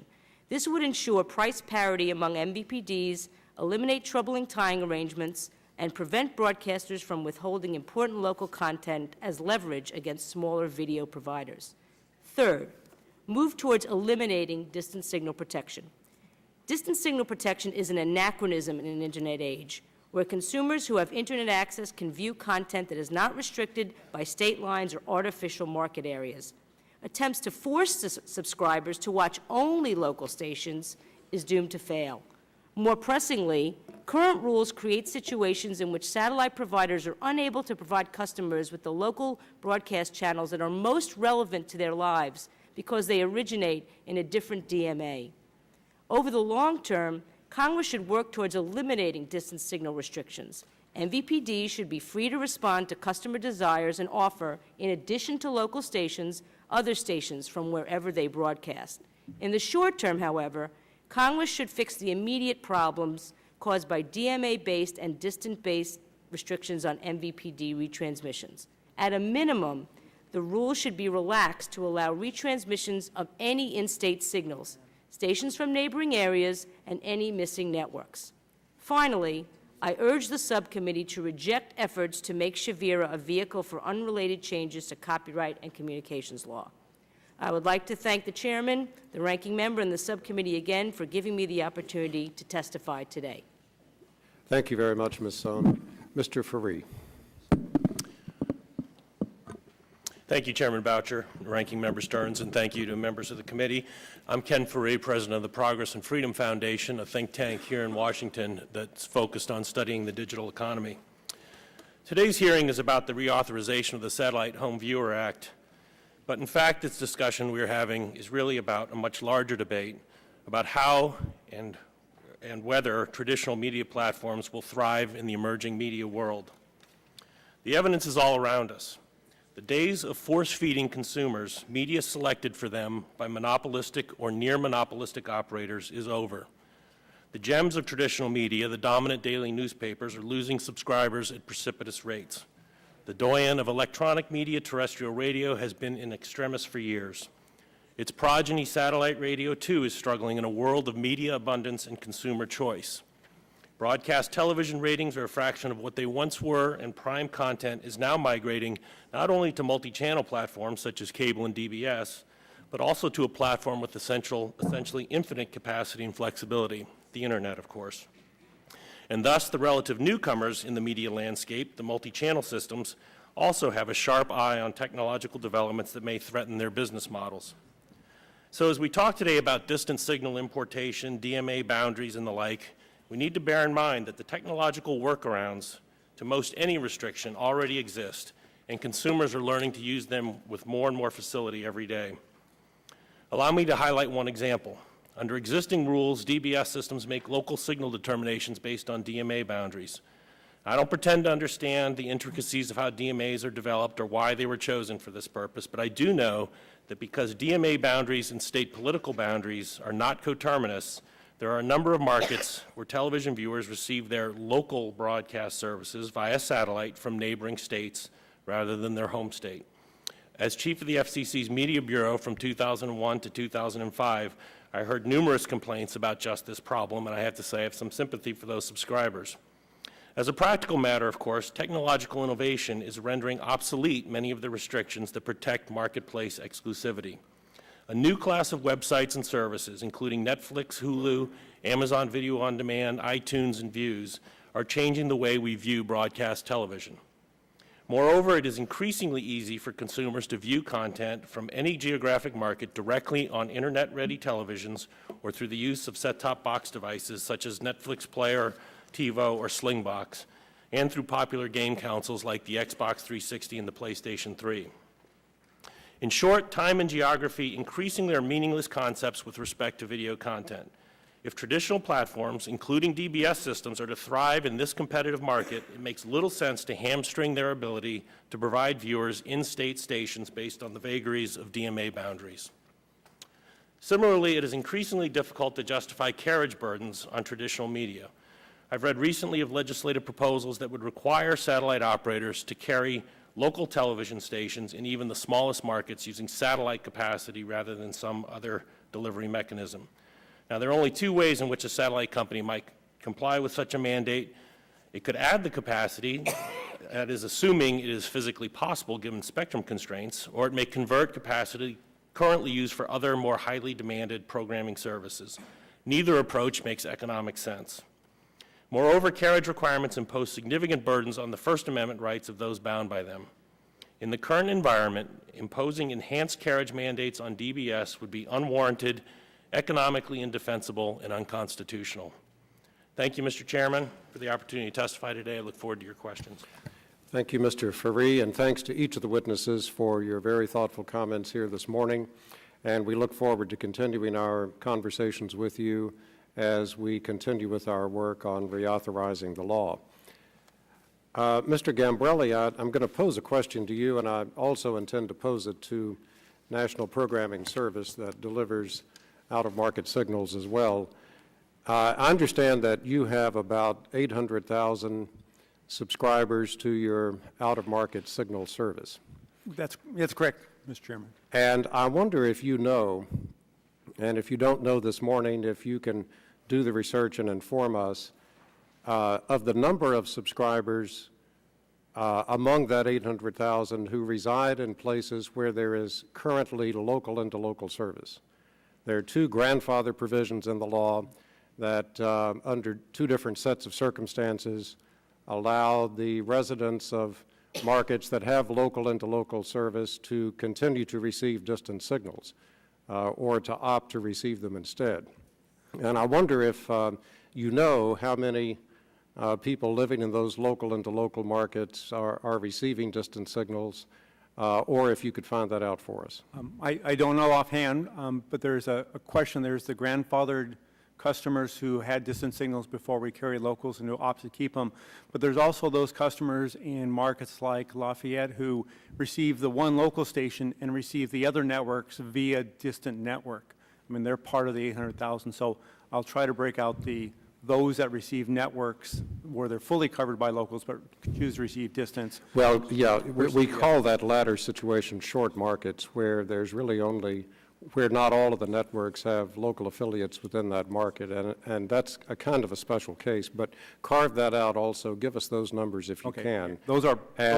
And we're very interested in knowing the numbers of subscribers you have for out-of-market signals in areas where there is full local interlocal service with all networks represented in that market. So if you could send that to us, that would be We certainly helpful. can get that for you, sir. All right, thank you very much. Mr. Yeager, you have recommended that the Section 119 license be eliminated, coincident with the statutory requirement that local interlocal service be provided in all of the 210 local television markets. If that were to be adopted, what would you do in the situation where, as Mr. Gabrielli has just described, there are markets where not every network is represented by a local affiliate in that market, so-called short markets?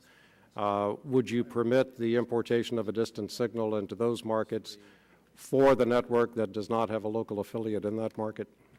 Well, I'm unaware of all of these markets that supposedly don't have full network service. Well, there are a number of them.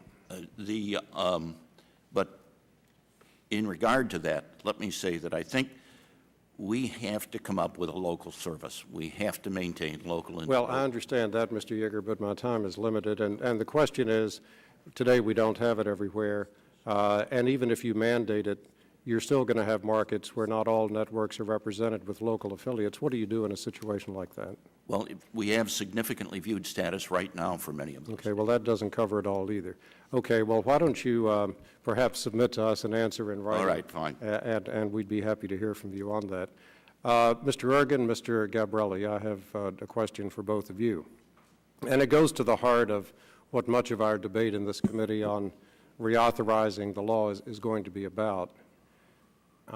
It's been 10 years now since the local interlocal license was first granted. And in that 10-year period, much has changed. Most of the country now has the benefit of local interlocal service, but there are 30 markets that still do not, and I actually represent one of those markets, or at least part of it. Spot beams were not commonly in use at the time this license was created 10 years ago. Today, spot beams are. That makes for far more efficient use of your spectrum. And in the meantime, another major thing that's changed is that you're now adding high-definition service, which consumes quite a bit of spectrum in the more populated markets. But we still have 30 markets around the country where there is no local interlocal service. And in these markets, oftentimes, you have a very small number of television stations. Maybe it's all of the networks represented, nothing else. Maybe you don't even have that many. Maybe not all the networks are represented with local affiliates. And these are oftentimes geographically challenging areas where people really need the satellite service because they can't get service delivered over the air because of being a long way from the television station or because of terrain. And so, you know, the arguments from people in these 30 markets are very vocal that if you're going to get the benefit of a nationally granted license that lets you offer the local interlocal service, in return for getting that license, you should be required to offer that service everywhere. And the technology now has improved to the point that it's somewhat easier for you to do that. So that's the complaint we're hearing. And I want to give you an opportunity, both of you, to respond to that. And my time is expiring, so as soon as you conclude your answer, I'll turn to Mr. Stearns. But Mr. Ergen, would you like to respond, and then Mr. Gabrielli? Sure, and it's a great question. First of all, our company delivers in 178 DMAs, so there's only 32 DMAs that we don't deliver a signal in.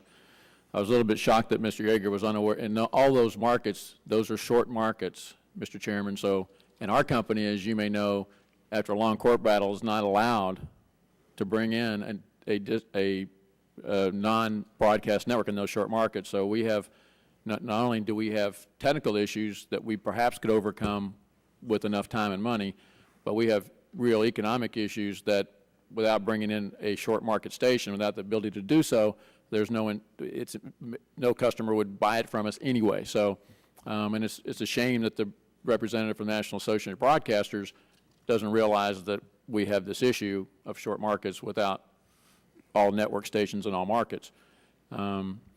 We certainly believe that it shouldn't be mandated from a legislative point of view. What I'd like to see this committee do is bring the economic incentives so that we could generate competition, and that we would have the desire from an economic point of view to go out and do all 210 markets. And again, our company is certainly prepared to meet the challenges to do those kinds of things with the ability to actually bring in short market signals. And you have to balance that somewhat with the must-carry laws as well, which is why we suggested that where there's not local content, you free that bandwidth up for those local markets. If you do those things, I think you have a good shot at getting most, if not all, by one or both of the DBS providers.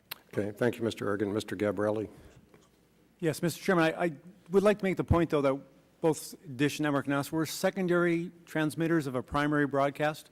So we're really doing what the television stations are supposed to do, which is cover their market.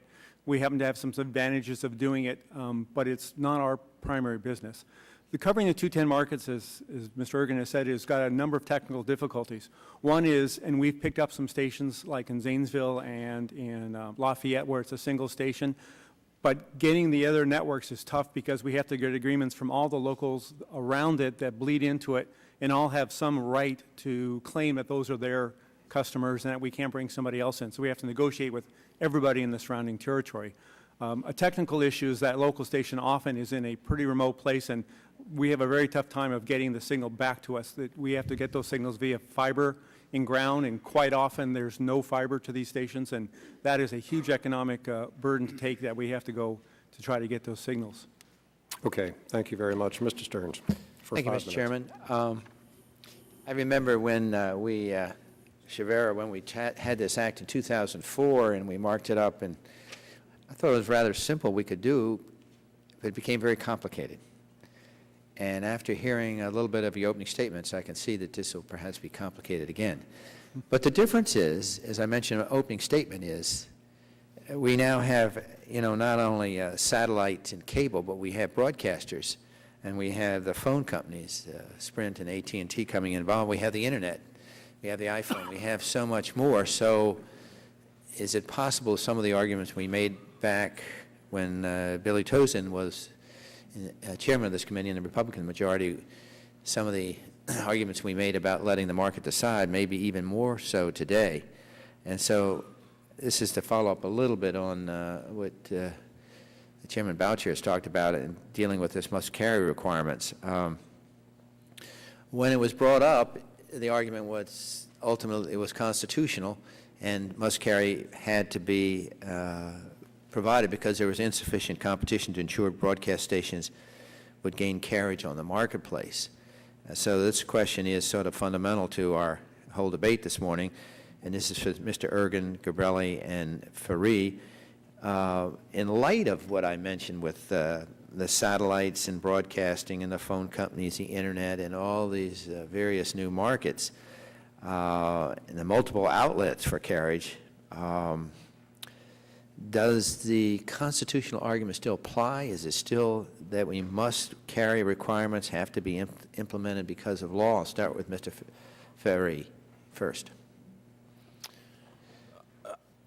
In my judgment, it would be unconstitutional without a doubt. I don't think you have to be Oliver Wendell Holmes to figure this one out. The original must-carry rule was held up by a 5-4 majority in the Supreme Court based on an extensive record showing that broadcast stations, some broadcast stations would fail without carriage on their local cable systems. I don't think you could, I mean, first of all, we don't have that record for satellite services, and I don't think you could create such a record. So I think without a doubt it would be struck down as unconstitutional. Okay, and then we'll go to Mr. Cabrelli. I guess if the answer would be we'd rather not have a must-carry. I mean, the capacity we use to carry a number of stations that don't have any local content, we would love to use that capacity to carry local stations in, again, these smaller, markets that we can't currently carry right now. Okay, Mr. Ergen? Yeah, I don't know about the constitutionality, but again, I think I'm sympathetic to a local broadcaster who invests in his community and invest in his local content that when possible, we should carry them, and we do that today. I think where I think we've got it, where I think this committee has it wrong, is where you mandate must carry when a broadcaster doesn't invest in his community and he gets the benefit without the investment. I'll give you a simple example. We carry home shopping channels, and if we carry a national home shopping channel, we may carry it 20 different times in 20 different spot beams, and it's exactly the same signal minute by minute, second by second, and there's not one local commercial, and there's not one local newscast, right? But the argument's made that we shouldn't have to, in my opinion, if the broadcaster doesn't invest in his local community with local content, news, weather, sports, political, so forth and so on, there shouldn't be a requirement for cable or satellite or phone companies that we have to carry their signal, because we uniquely can carry it on a national basis and get the customer the same signal. It happens sometimes with the religious broadcast, shopping, some international channels and so forth. But you could argue then the religious broadcaster has to have local participation in his community before it will meet your criteria. For example, we may carry a national religious channel. We may give it to all 110 million homes every square inch of the United States, but to duplicate that same signal on a local basis, as the law requires us to do today, doesn't make any economic sense if that local broadcaster only just rebroadcasts the same national signal, because there's no local. They don't have any local content, news, weather, sports. So it doesn't hurt them in any way. No. But it adds cost to the satellite provider. But you're saying before we must carry mandate, we should stipulate some of the requirements that these stations have to participate in their local community. That's correct. And I think that's a fair compromise. I think that's a fair. Mr. Furry, what do you think of that comment? I don't think that gets to the underlying constitutional problem here. The original rule was held up again to protect over-the-air viewers from losing some broadcast service. I don't think you can make that. But he's saying home shopping PBS. network doesn't fit that requirement, what you're just saying. No, it may fit that requirement, but I don't think you could make the case that absent carriage on a DBS system that these stations would fail. They're not being carried now, and they're not failing. Okay. So that the over-the-air viewers would not lose the service. Anyone else like to comment as quickly? I have one more question, Mr. Chairman. Go ahead. I've got a thought, sort of a grand bargain that There we go. that I think might work, and actually also may perhaps resolve some of the constitutional issues. One never knows what a court is going to do, so I can't guarantee it. So I think a local-into-local requirement is required if and only if you reform retransmission consent, because that's a monopoly problem for the broadcasters. You allow the importation of distant signals without restriction, and you have this unitary license. So I wouldn't be in favor of just imposing local into local on satellite providers without those other three reforms. And this way, the government is giving something to the DBS providers and asking in return, and that could resolve the constitutional problems. Okay, let me go to my other question, Mr. Ergen and Mr. Cabrelli. There's been a delay in the DTV transition because of February 17th is no longer the date. And by June 12th, we'll finally have reached the end of the analog full power broadcast. What do we need to be made in the television, satellite television law after the completion of this digital TV transition?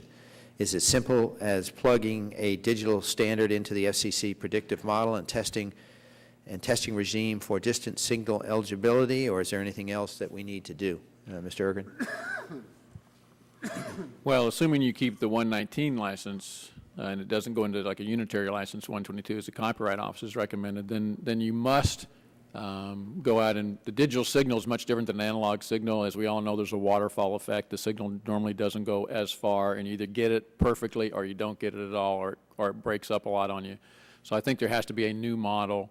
The predictive model has always been subject to interpretation, court battles, and so forth.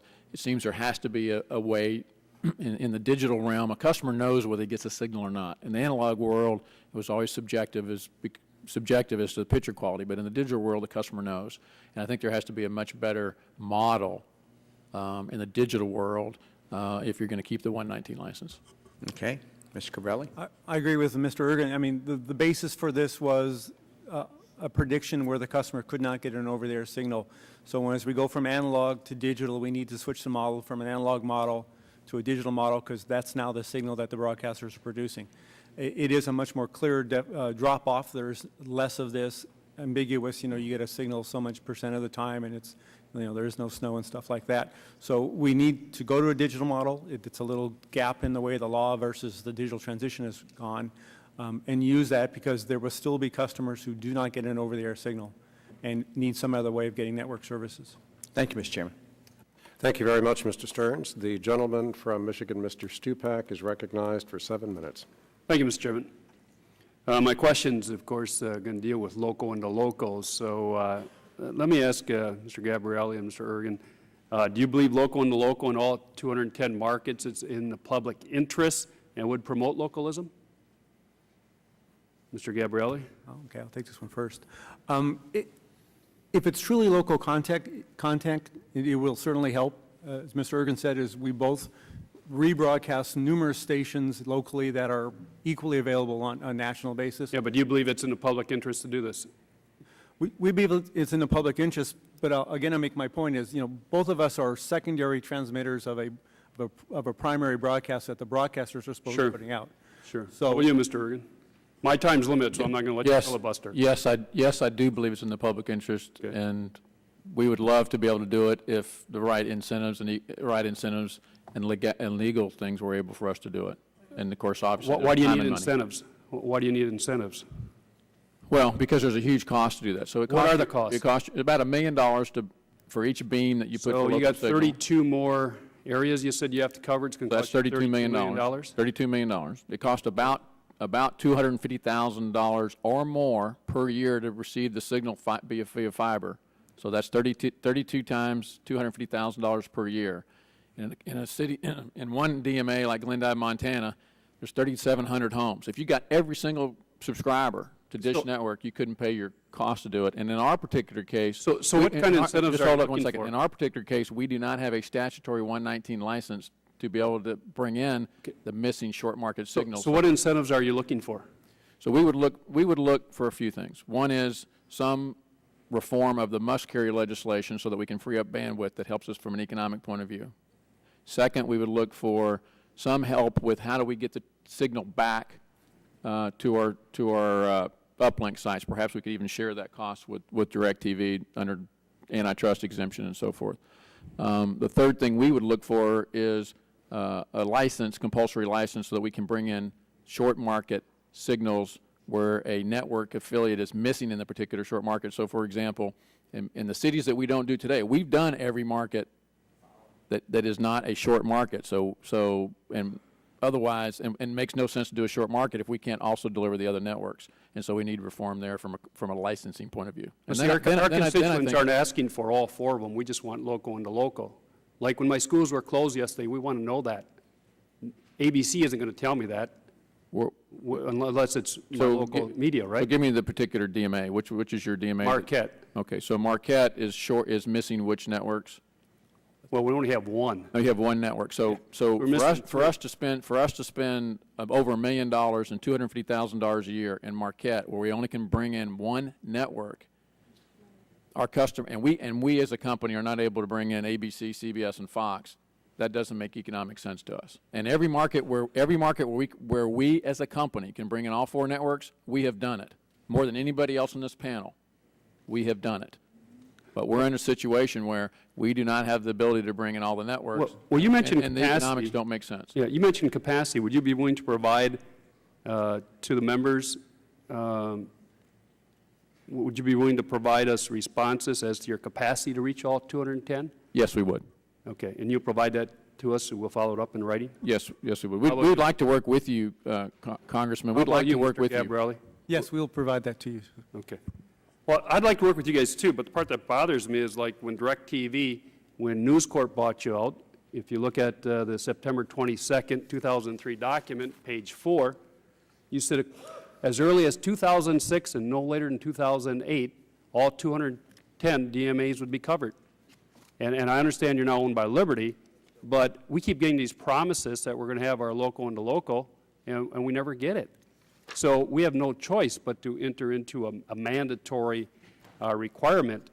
I actually have not just Marquette, but also Alpena, where my district is not being covered. And you can point to your Indiana example, but that's not the Upper Peninsula of Michigan. That might work in Indiana, but certainly not in the Upper Peninsula of Michigan. So all these promises we get from you guys, it never seems to fulfill it. The same thing you said back in '99, give us 10 years because technology and the expense would come down, we'll do it. It's never been done. Well, let me respond to that. So very respectively, I don't think it's a fair characterization. It was News Corp, not DirecTV, which no longer owns a part of DirecTV. That It was News Corp buying DirecTV, right? News Corp owned a percent of DirecTV. Right. But And that was their that was News Corp, and it really wasn't a that was your application to do it, right? Yeah, the promise was for a seamless, integrated local solution in these markets, which we think with our integrated off-air tuner, which literally connects to our set-top boxes, it receives over-the-air signals, it puts them on the guide, you can control them just like you can control any other channel. Sure. Yeah, But see, you promised to do it in 2003, now you're telling me here in 2009 you can't do it for all No, these excuses. we can do it. We have it. So why didn't you do it then? You said you'd do it by the end of 2008. By the end of 2008, last year, we had this product. We have a product that the consumer can get, plug it in with our box, put an outdoor antenna on it to receive over-the-air signals. It integrates the two. The customer has no idea that which ones come over the air versus which ones come from satellite. Sure.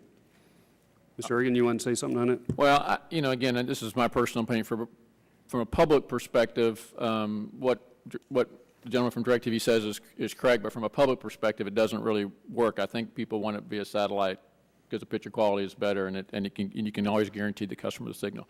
I think from our perspective, what we need is the right, in Marquette, for example, to bring in the neighboring DMA channels, networks that aren't available in Marquette. So then you have a full complement of ABC, NBC, CBS, and Fox, one of those being Marquette. That would give us the economic incentive to go and do the 32 markets that we don't do today. Well, if Dish is doing more than DirecTV, how come you're doing more than DirecTV then? Why aren't you both at 178 as opposed to? Well, I can't speak for DirecTV, and I'll let Mr. Gabrielli do it. But we've made different choices. For example, Mr. Gabrielli has done more with PBS. He's done more. So that takes care of Ms. Eshu's issue. So he's made a choice to do some additional PBS high definition channels. We've taken that spectrum and said we can do more local markets because that's what the vast majority of our consumers have asked us to do. But what happens is it's difficult to do both. I think I've heard from the congressman that people would like all 210 markets. Everybody would like must-carry, and people would like all HD, which takes 4 times the capacity of standard definition. And oh, by the way, I think from PBS they wanted all the multicast channels, which could be another 8 or 10 sub-channels for every channel that you have. Yeah. The laws of physics won't allow us to do that from a satellite. Well, those of us in the rural areas just want to be treated same as those in the urban areas. Why should we be treated any less after repeated promises and we license it? So why do we? Yeah, why are we? I agree. I tend to agree with you because grew up in rural America, and we started our business in rural America. So I have a real sympathy there. What happens is it becomes a zero-sum game. You'd like to have capacity for Marquette. Fair point.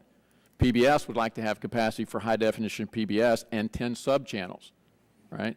Other people would like to have capacity for must-carry channels, even though there's no local content.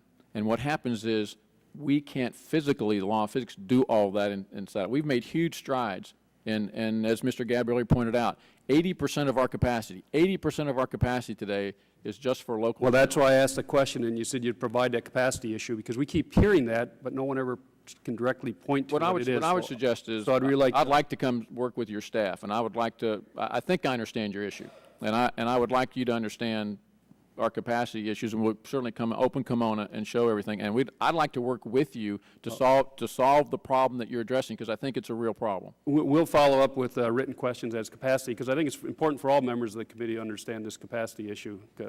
Thank you. Thank you very much, Mr. Stupak. The gentleman from Illinois, Mr. Shimkus, is recognized for 5 minutes.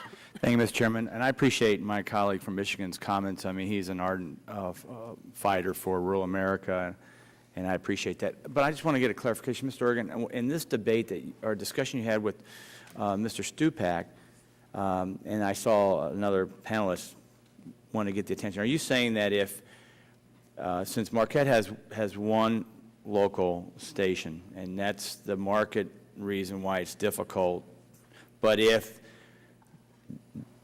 you were allowed to broadcast the additional networks that may not now serve that area, that would make an economic argument for doing so?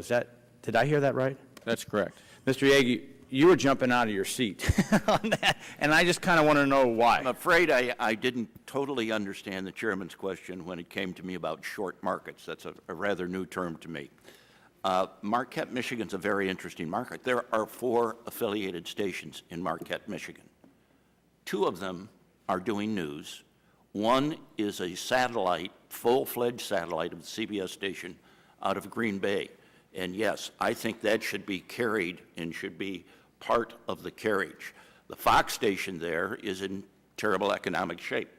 But if it were carried, I think it might improve its economic conditions. So I'm sorry I misunderstood the chairman when he talked about short markets. I wasn't quite aware of that's the way you were terming a market. But you're agreeing with Mr. Ergen's statement on broadcasting the 4 networks. Well, I'm surprised Mr. Ergen doesn't know that there are 4 network stations in Marquette. It's not a short I don't want y'all getting a fight. I'm just trying to get clarification here.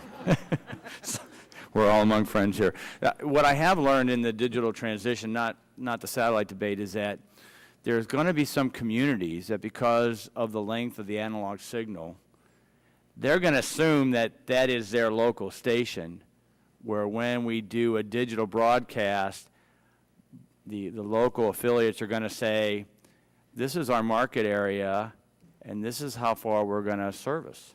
And people are going to say, hey, I lost, where they have another region. I know before, when we started, the state of Indiana was up there on the placard of all the different DMAs, and 2 of those bleed into my congressional district. So we have this where Vincennes is the major market for southeastern Illinois, or Paducah is a major market, and that's where they get all their, or Cape Girardeau, Missouri, or Springfield, or the St. Louis one. I have 5 markets that cover my congressional district.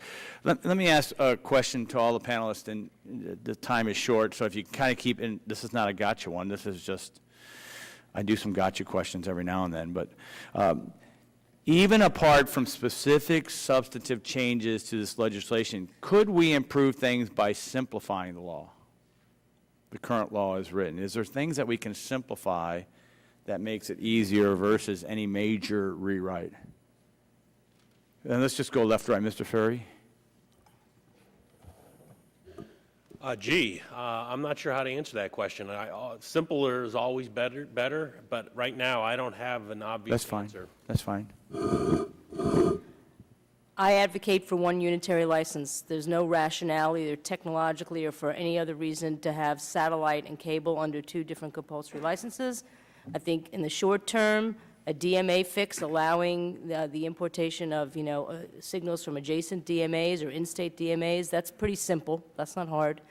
And in the future, getting rid of distance signal protection altogether. Thank you. Mr. Yeager? My answer would be yes. Local and local would simplify it greatly. Okay. It's simple from a public television standpoint. We would prefer to have carriage in all markets and want to have conditions that maximize our digital multicast carrying capacity. The SU bill would be a very useful way of making that happen. Mr. Gabrielli? Simple answer is yes, it would greatly help. Just if an example is those stations that actually bleed over into another market that doesn't have that network affiliate, it's not part of their DMA, but yet they have rights under us that we can't bring somebody else in. That'd be a very simple fix. None of these other issues are simple, Congressman. The simplest, most straightforward thing for the committee to do is a straight reauthorization of the distance signal license. Great, thank you. Mr. Ergen? Well, the absolute signal is to treat television like newspapers, which means you can, in Washington, you can buy the New York Times, you can buy the Miami Herald, you can buy the Washington Post. Let customers buy any network signal they want to. Okay, I would ask another one, Mr. Chairman. My time's expired, so I'll yield back. Thank you very much, Mr. Shimkus. The gentlelady from Colorado, Ms. DeGette, is recognized for 7 minutes. Thank you very much, Mr. Chairman. There seems, I want to go to this issue of the local-to-local transmission, and there seems to be some agreement on the panel that, at least among Mr. Gabrielli and Mr. Ergen, that it's a good goal to try to carry these channels if they have local content. Mr. Gabrielli, I'd like to ask you, how many of the channels you're being asked to carry under the local-to-local do not have local content? Offhand, I don't know. I know Can you give me a percentage? Is it a large percentage? It's a significant percentage. I would say it's 30% of the channels are. 30% of the local channels have no local content? That would just be a guess from doing And with. why is that? Is it channels that are being rebroadcast? To a large majority, yes. The shopping channels that Mr. Ergen talked about.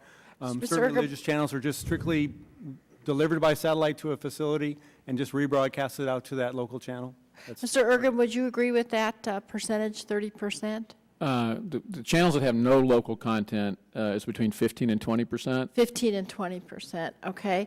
And does that provide a real burden on you folks? Because I know you share the goal. If it's truly a local content, then you want to be able to rebroadcast that, right? Well, I agree with Congressman Stubik that we'd be much better off to free up that 15 or 20% of channels that have no local content and go get Marquette and get them up on the satellite. Right. And some of these other locations, the other 32 markets that we don't do today. So that's to me, that's an economic trade-off where the local broadcaster suffers zero and the 32 markets that we don't do today get a great benefit, and then therefore the consumer gets a great benefit. Yeah, I hear what you're saying.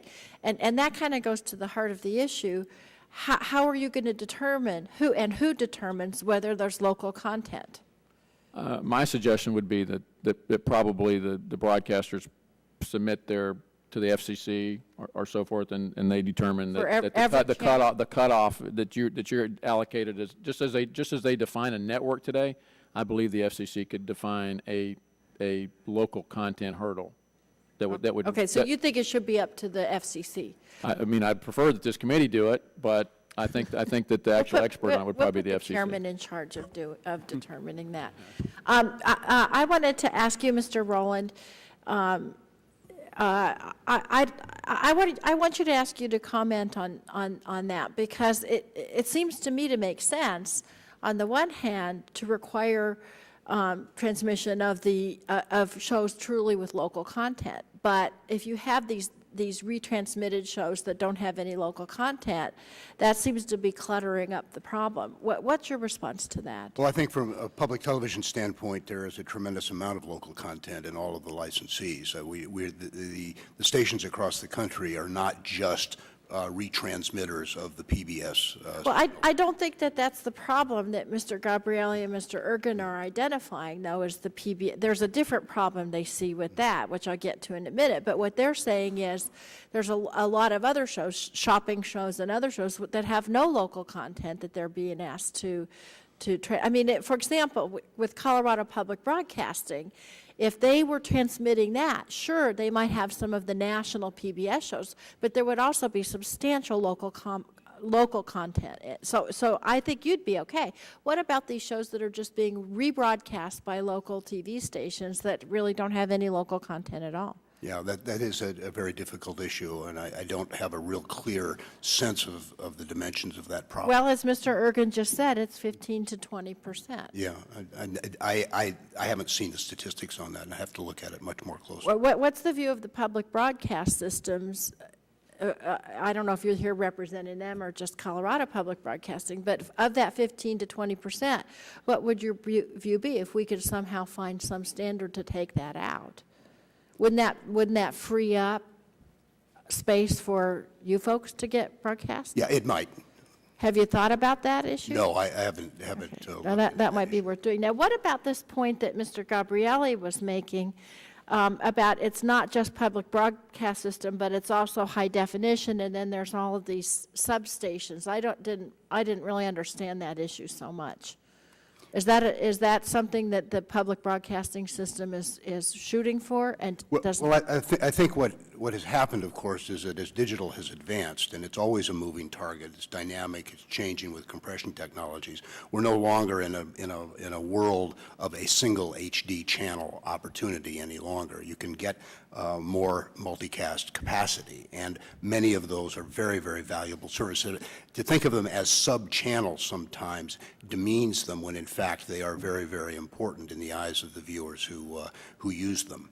And I think that's what we're talking about, is broadening out the range of the multicast stream capacity.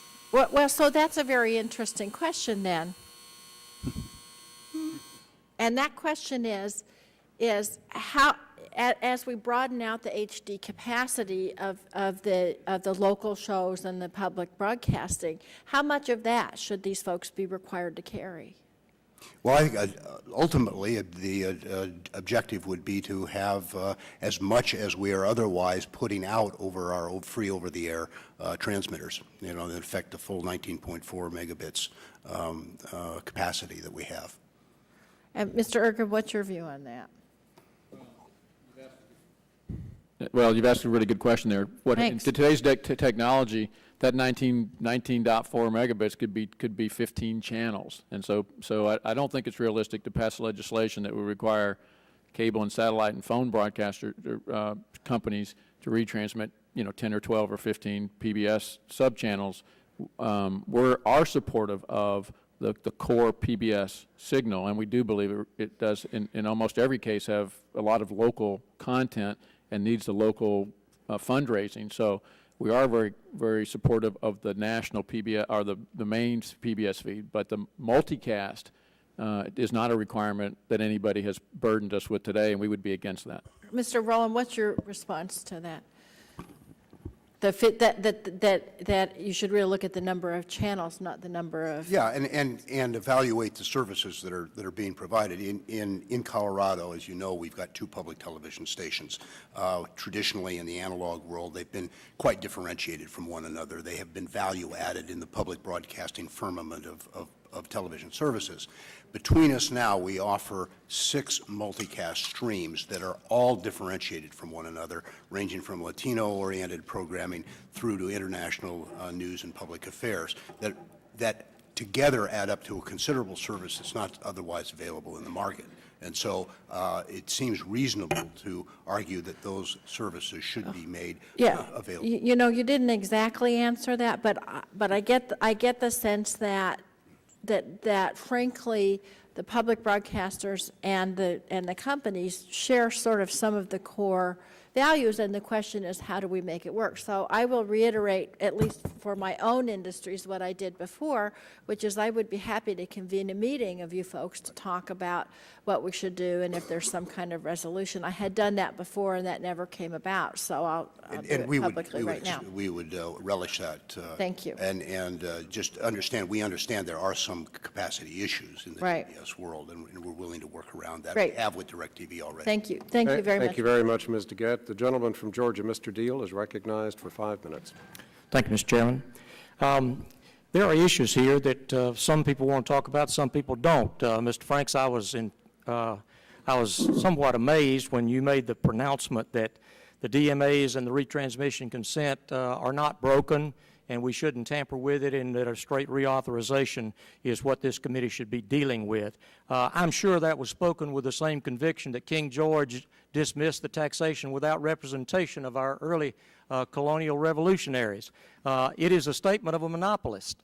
Now, I'm more inclined to agree with Ms. Soames' analysis here that retransmission is tied into it, and I know the chairman would prefer us not to get into that, but apparently your panelists didn't have that information, because almost all of them in some form or fashion have mentioned it, and I think ultimately it is one of those things we have to deal with. But let me talk about some of the other issues.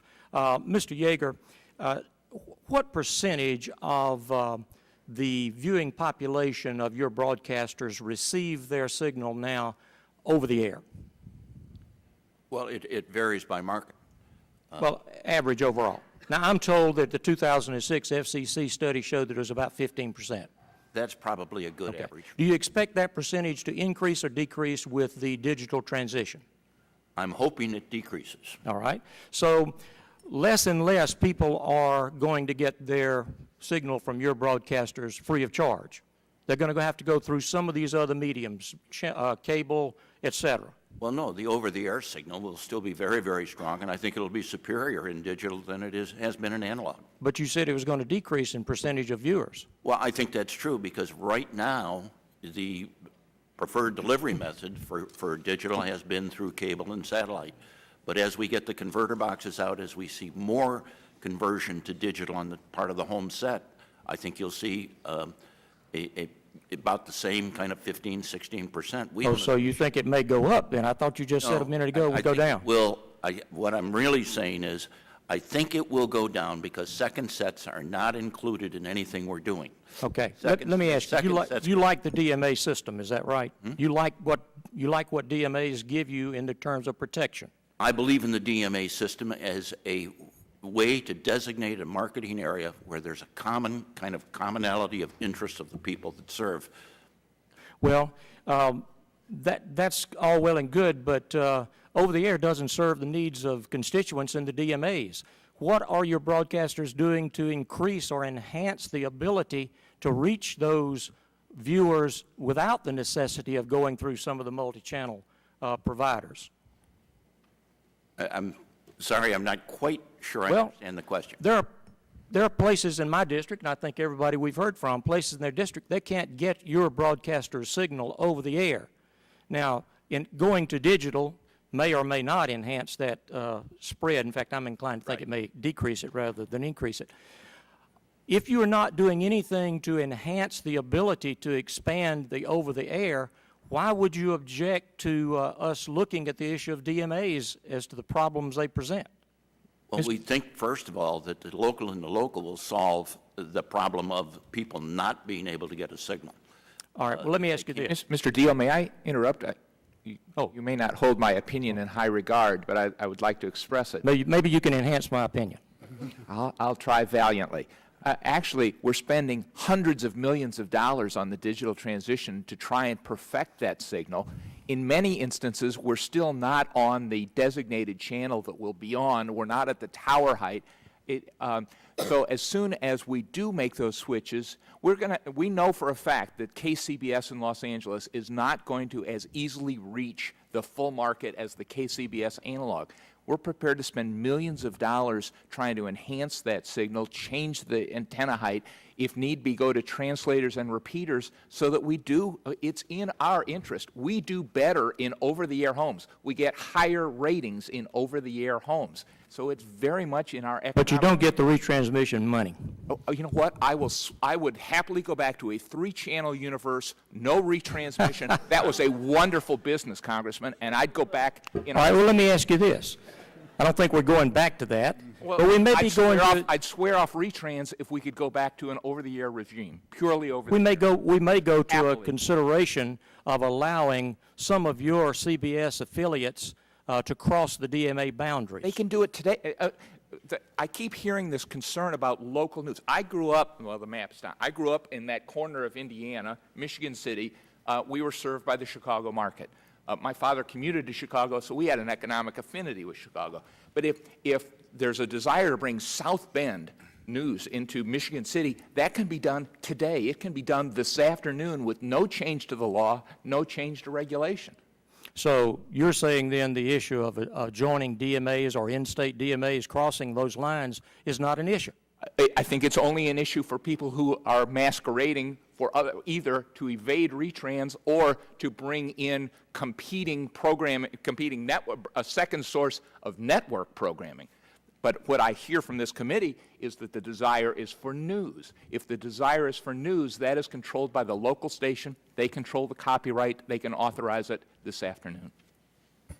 I have to jump in there a little bit. I can't let Mr. Franks get away with that.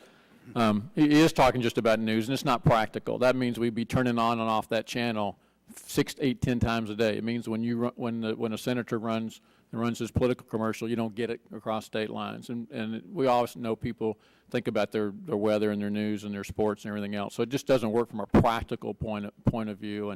And you know what Mr. Franks and the broadcasters are saying here is that we're not going to build the towers out. So you have to build your satellites and your cable systems and your plant equipment, right? And we want you to build the towers, and then we're going to charge you for our signal on top of that. And then in a satellite perspective, you got to pay the fiber costs to get the signal back to your uplink center, right? And we're just going to sit back in one little building and have a signal that we kind of send out to get to you. And I don't think the economics of that's quite fair. And I think you've pointed that out correctly. Thank you, Mr. Chairman. Thank you very much, Mr. Deal. The gentlelady from the Virgin Islands, Ms. Christensen, is recognized for 7 minutes. Thank you, Mr. Chairman, and I recognize that this is the first hearing of our newly constituted subcommittee. I want to applaud Chairman Waxman for creating it, and thank you, Chairman Boucher and Ranking Member Stearns, for holding this hearing. What for me, who is new to this depth of the communications world, are very complex issues as we prepare to reauthorize the Satellite Home Viewer Act. Hopefully by the end of this hearing, I will understand why I have to have one TV on satellite and another on cable so that I can get network as well as local stations and distant programming at home. And also why I have to try to find an excuse not to go home during baseball playoffs so I won't be bombarded by all of the complaints on why it's blacked out in the U.S. Virgin Islands. I have a lot to learn, but it's clear that the disparities remain between the satellite and cable providers, and also, importantly, in the ability of consumers based on where they live to have access to programs that they want to see.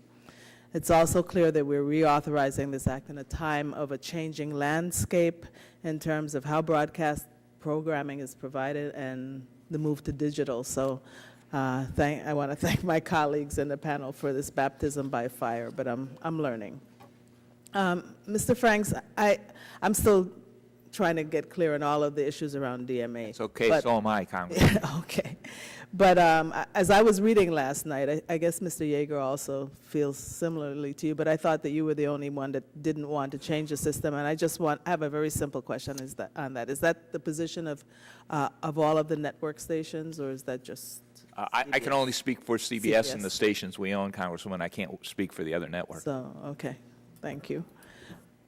Ms. Sohn, do you think that being able to obtain regional sports programming is critical to competition in the multi-channel video programming distribution marketplace? Or put another way, is a consumer less likely to subscribe to services of a MVPD provider if the services don't include regional sports programming? There isn't any substitute for that, is there, or is this a situation that's harmful to consumers? Well, absolutely. I mean, I'm a huge sports fan, so I can safely say that, you know, when viewers can't see their local sports teams, they are harmed, and it might make them less inclined to buy service from an MVPD. So absolutely. Unfortunately, the one entity that's missing from this panel are the sports leagues themselves, because they have an awful lot of power to say, you know, yes or no to an MVPD carrying their programming. And it is a shame that we don't have anybody from the NFL or Major League Baseball here to talk about that.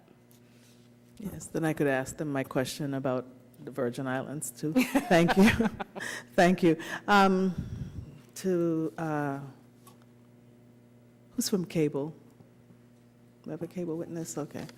Well, to Mr. Gabrielli and Mr. Ergen, one of the problems that occurred in the past with satellite operators was around the issue of the underserved homes and how program was or was not provided to them. You've had satellite TV has advocated adopting a policy whereby satellite operators would be permitted to offer distant, high-definition digital signals to consumers who currently only have access to local over-the-air SD signals. Given our past history with the satellite television industry that I referred to, what is to stop the industry from trying to, I don't know what word to use, poach or just get around this and with local broadcast station subscribers? Okay. I think, again, the reason for a distant network signal is to deliver to a customer a service that he can't get locally. We carry a lot of markets in HD as Dish Network does, and in those markets, if we offer HD locally, they get HD locally. We don't offer distance. In places where either we don't carry it or a station is not yet HD and a customer wants HD, excuse me, we feel the right we should offer them HD. And we had agreements way before we started offering HD locally that we turned on a number of networks for customers because we were the only national carrier. As those markets became local HD markets, we've turned off those customers. The number of distant network service subscribers has decreased, not because of them reaching an over-the-air broadcast, but because we carry both the SD and the HD versions. And as we do that, we'll turn off the distant networks.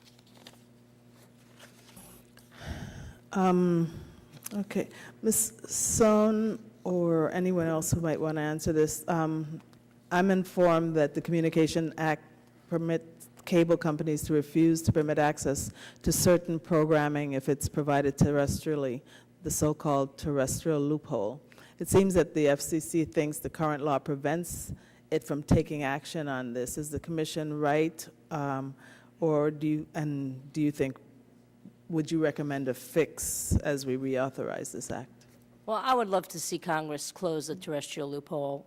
There is an ambiguity as to whether an MVPD can avoid the program access rules by sending programming terrestrially as opposed to via satellite.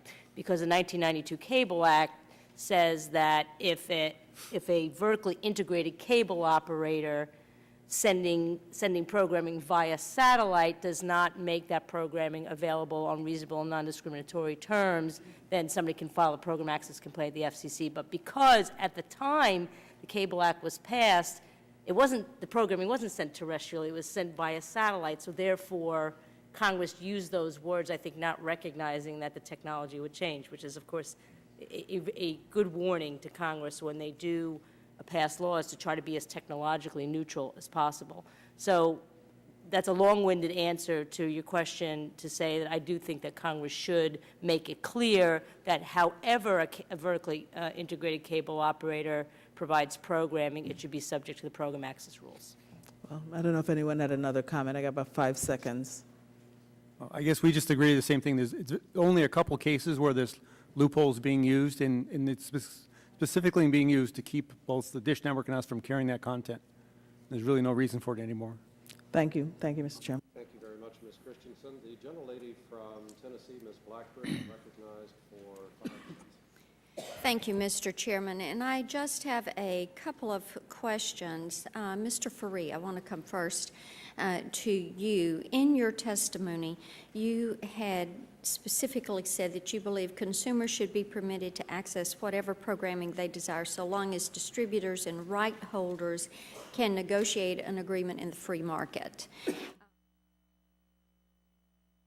And you can send this to me in writing, because what I'd like is for you to elaborate on how you think we could best approach and realize that result, and what recommendations that you may have for improving that DMA system and that would spark an expansion of the DBS-provided local programming. Many of us have talked about rural areas. I specifically mentioned Hardin and Hardeman counties in my district and the problem that we have there with accessing the program, and that being, again, a security issue. So I'd love to hear an expansion or an elaboration on those comments from you, if you will, and very briefly, if you want to add 1 or 2 points right now. Well, I appreciate the opportunity to do it in writing later when I've had more of a chance to reflect on the question. It's the problem with this area, as several of the members have mentioned, is that it is an incredibly complex web of rights and consumer expectations, and there is no simple way to untangle this web and just say, okay, here, I wish there were an ideal, simple free market answer. Here's how everybody would trade and deal. I don't have that. I think Ms. Son has an idea or two on that. And I respect, we're very close on most of these issues. I tend to disagree that it's as easy as unifying the licensing standards between all MVPDs, because one law for the lion and ox is oppression. They're not all similarly situated to begin with, and again, I think there'd be tremendous practical difficulties in trying to just come up with a simple, unified, compulsory license. So I will endeavor to come up with something, but I don't have it for you right now off the cuff. Thank you. I appreciate that, and I'll look forward to your response.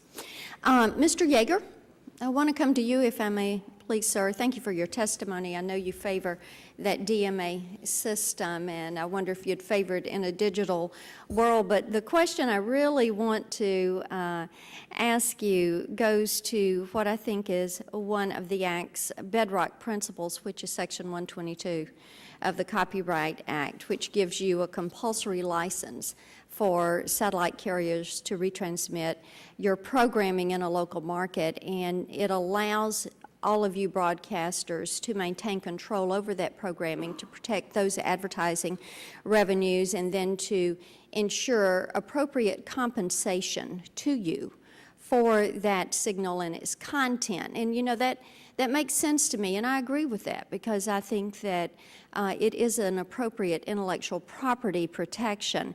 And using that same logic, what I want to ask you is this: do you or do you not believe that creators of musical works deserve that same protection when the terrestrial radio stations broadcast creative content over the air? And if not, why you would not agree extending that? And I'd also ask you, sir, if you do not think this is a mirror image argument, and why do you think that the cable, satellite, and telephone subscription video providers provide similar royalty compensation while the radio broadcasters do not? And that's an excellent question, Congresswoman. Unfortunately, my side of the aisle at the National Association of Broadcasters is television. The side of the aisle you're talking about there is radio, and I understand that radio does have a hearing coming up in front of maybe this committee or the judiciary. Do you not think that they're the same argument, sir? No, I don't. I think they're quite different arguments. So you think they're very different intellectual properties? I don't really that profess to be an different expert. Congresswoman, Mr. Franks. If I can speak on behalf of Yes, sir. CBS Radio and CBS Television, with all due respect, I think you're making an apples and oranges comparison. On the television side of things, we spend a great deal of money procuring our programming, procuring that content from which we then seek compensation. In our radio businesses, in the TV business, we then have an exclusive right to that programming. At our radio stations, the same record is played on 7 or 8 different stations, and it is aggressively pushed by the record companies and by the artists to the stations, asking us, please, please, to play this station, play the music. 5 weeks from now, we will broadcast proudly the Academy of Country Music Awards. Okay. Every one of those winners is going to stand up and say thank you to country radio for making their music known. Thank you, okay, so here's a question. I think here's a better question. You ask great questions, Ms. Blackburn, but here's a better question.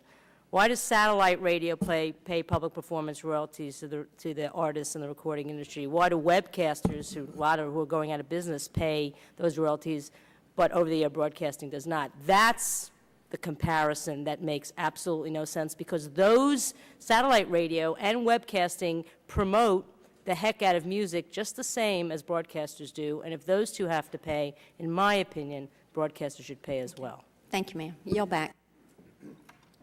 Thank you very much, Ms. Blackburn. The gentleman from Louisiana, Mr. Melanson, is recognized for 7 minutes. Thank you, Mr. Chairman. I appreciate it. Most of my questions are going to probably deal, Mr. Ergen and Mr. Gabrielli.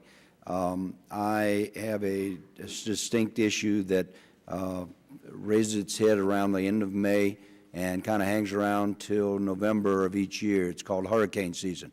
And because of that and the alignment of my district along the coast, I kind of live in what I call a black zone. They know we're out there because they want to get TV and such to us, but they don't want to cover our news very much. I've got a low power station, which I understand creates a dilemma from a standpoint of getting broadcast vis-a-vis satellite. Prior to the storm, this station, low power, has been on local cable. When the storm came, 6 weeks, he's got a drag line out there with his tower with a signal, sending a signal off the top of a drag line. At least he had been for several months until he could get a new tower built. In the meantime, satellite people came in and started advertising throughout the community. Doesn't matter when the power goes down. If you got a generator, you can get TV coverage. The only problem is you couldn't get this low power station. If he went to the tuner, then in fact the tuner is, if my understanding is correct, only gives him several mile radius because it's local reception through the satellite. Is that a correct statement? There we go. His territory is depicted or is controlled by his power. Yeah. So the tuner can pick it up if he's got the power to the tuner. Okay. On cable, he was carrying approximately several 100,000 people were receiving on the cable network that he has been carried on. When the storms hit, the satellite companies said, we can get you all your stations, but in fact couldn't provide him. My dilemma is I've got this black area that's in between Lafayette, Louisiana, New Orleans, Louisiana, and Baton Rouge, Louisiana, and none of them reported what was going on down there on a daily basis, which people who had evacuated want to know when they can come back, how they can get back, what the circumstances were. So, and let me just tell you, Mr. Gabrielli, your people, we've been working with them, talking to them, trying to figure out if there's somewhere else, and Mr. Ergen, your people too, to see if there's some help. Is there something that can be done in this reauthorization that provides for a station that provides more public service and 100% local content to the community in which I am, that New Orleans doesn't help them, Baton Rouge doesn't help them, other than for network coverage stuff, and Lafayette doesn't even get there. Is there anything that we can do in this bill that allows for me to help this? It's a business to this guy, but it is an information source to several 100,000 people that I can inject into this bill that would allow us to get him onto satellite or to some mechanism where those people will be able to get the information, particularly after disasters or hurricanes have been through. And you bring up a really good point, and as I've said in my testimony in answer to a previous question, I think the best thing you could do is relax the must-carry obligation on cable and satellite broadcasters and eliminate any kind of must-carry requirement where there is not local content by the local broadcaster. In your situation, it's just the opposite. Your local broadcaster provides 100% local broadcasting and can't get carriage. He's being bumped off the satellite by somebody who doesn't have any local carriage at all because they're a bigger company or part of a big conglomerate or whatever. And the way the law is situated today, it doesn't make doesn't recognize the value of the local broadcaster that you have in your situation. So that's what I would recommend. And yeah, the limiting resource for both of our companies is really the satellite capacity. Right. It takes 3 years to build and launch a satellite, $250 million, and they're up there for a long time. It's not like you can launch them every couple of years to update the capacity. So that is our limiting resource. In this case, Mr. Ergen's probably right. There's a full power shopping channel in New Orleans that we have to carry, and we can't no longer have the capacity to carry a truly local station like yours. So not having that must carry for those non-local stations like that frees up the capacity where we now can pick up these truly local stations that fit within existing spot beam capacity. Now, is that your prerogative on the must carry, or can you take the option, QVC? No, there's no option. If that full-power QVC station, New Orleans, says, carry me, we have to carry it. The local tuner, as I appreciate, is just like a local adapter with rabbit ears, if you would. I have a duck camp 15 miles from this place. I can get the station. I live 30 miles away. I can't get the station. And of course, 30 to 50 miles is where all the people have moved away after the hurricane. Is there some other technology that's out there that vis-a-vis the dish networks, the direct TV network, satellite actually, that might be able to give them more distance, this particular station? The two options are, with us, an integrated tuner that receives an over-the-air broadcast. If he can add a repeater or translator to reach farther, our systems will pick it up. The only other option is to be on the satellite, and we need to find the capacity to do that. Okay. Thank you, Mr. Chairman. Thank you very much, Mr. Balanson. The gentleman from Oregon, Mr. Walden, is recognized for 5 minutes. Thank you very much, Mr. Chairman. To our satellite providers, I'm just curious again, as I mentioned in my opening comments, Bend, Oregon. That's B-E-N-D, Oregon. Does not have the local into local yet on your services. And I'm curious two things. One, if you have a timeline, and I don't imagine you have every market memorized as to where you stand, but to do local into local, it's the second biggest community in my district, but it's also a rural district, so there are a lot of people use your services, and I'm just curious if you have a timeline there. And second, on that similar point, I understand that you will go or assist in terms of putting up an antenna for people to receive the local signal, and then it comes seamlessly through, in effect, the tuner. And I'm curious how you market that, what kind of awareness there is in terms of your marketing strategies for that service. So I don't think people are fully aware of how that works. When a customer calls us, we know by his phone number approximately where he lives. And in those markets we don't offer a local solution, we do tell them we have another off-air solution that's integrated with it. I'm very familiar with Ben. I'm an Oregon State grad, so I know where Ben is. You seem to have turned out okay despite that. He must be as a Eugene U of O grad. Yeah. There's a Duck-Beaver rivalry. Yeah, there's a station in Eugene. A guy calls me probably every other month and asks the same question. And with Ben, it's an interesting market, and because when it first started, there was, I think, one local station. And then when the stations or other stations went to digital, now it says, well, instead of now just being a Fox there on my digital secondary channels, I'm going to be an NBC and a CBS. And so now I have rights for, instead of being one station, I'd have to worry about one seat in the bus. Now I have to worry about more seats. So that really kind of complicated the situation of, it was where we're for years thinking of, okay, we'll find this one seat available for Bend. Oops, now it's 3 seats. Now it's 3. So delay has its cost, Mr. Ergen. Yeah, thank you. We recognize that Bend now has all, even though they're subcarriers, all 4 networks, and so we have under construction a satellite that will allow local to local in Bend, Oregon in January of next year. So as we sit here next year, a year from now, when I see you with our kids at college and Wake, at Wake, then we'll hopefully be celebrating the launch of Bend. That's terrific. I'll be happy to help flip a switch. Mr. Yeager, and I appreciate that, and there's good example, role model to your left. Mr. Yeager, talk to me about DTV in the remaining 2 minutes I have. Medford market shifted, except one station. Tri-Cities, Washington, which also serves my district, shifted. We didn't get a single phone call. Do you know, did any of your stations? None of ours shifted. We did apply for a couple of shifts. Were turned down by the FCC. Really? That for whatever reason, they didn't want all the stations in a market, in one of our markets, Quincy, Illinois, which is not far from Congressman Shimka's district. One station did go, we did not. I understood that the FCC had decided on that policy. Mr. Chairman, I'd be curious. I don't know if you're planning a hearing on this DTV, a post-February 17th. Will the gentleman yield? Yes. Thank you for yielding. We do indeed intend to have an oversight hearing on the DTV transition. We will probably wait until such point in time as the new money in the stimulus bill has made its way into the system, and the converter box program, the coupon program, has been re-energized with those new funds.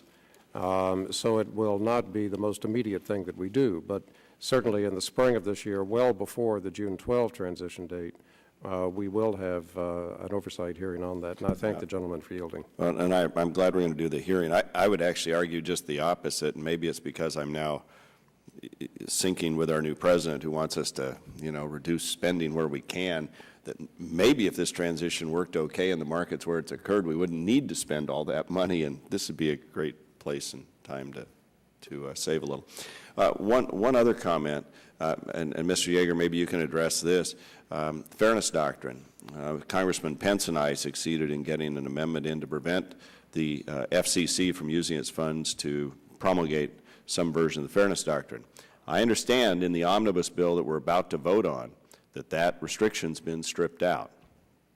And so now the FCC, if this is the case, could use their funds to promulgate fairness doctrine, or it won't come up under those terms. It'll be called something else if they do it.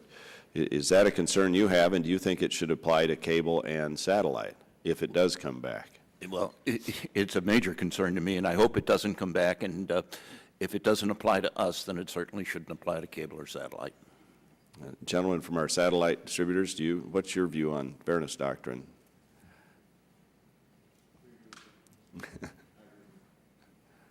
You agree? I agree with Mr. Yeager. Thank you. I also agree. Thank you. Anybody else want to comment, even though I've overshot my time? I spent a lot of my first part of my career defending the fairness doctrine. I think it's a doctrine whose time has come and passed, long past. But that doesn't mean that the whole public trustee doctrine shouldn't be reviewed to see whether broadcasters aren't getting a few too many government bennies. Really? Yeah, including free spectrum in exchange for not the best local program. What if you got your spectrum allocation in an auction? Is that free? They don't. They didn't get their In the spectrum radio allocation business, on you it. do. What's Often. that? In the radio business. Broadcasters get their spectrum for free. They don't. No. In the radio, where you have competing applications in a market, you go to auction. Mm-hmm. Okay. And the highest bidder. A license. Right. So I bought I just think the entire public trustee doctrine needs to be looked at again. Well, we're getting a little bit far afield. Far afield. I'm just trying to give you new ideas. I think the fairness doctrine is far afield, but whatever. Mr. Walden certainly gets the award for covering the largest number of issues during the course of 5 minutes in this hearing today. Thank you, Mr. Walden.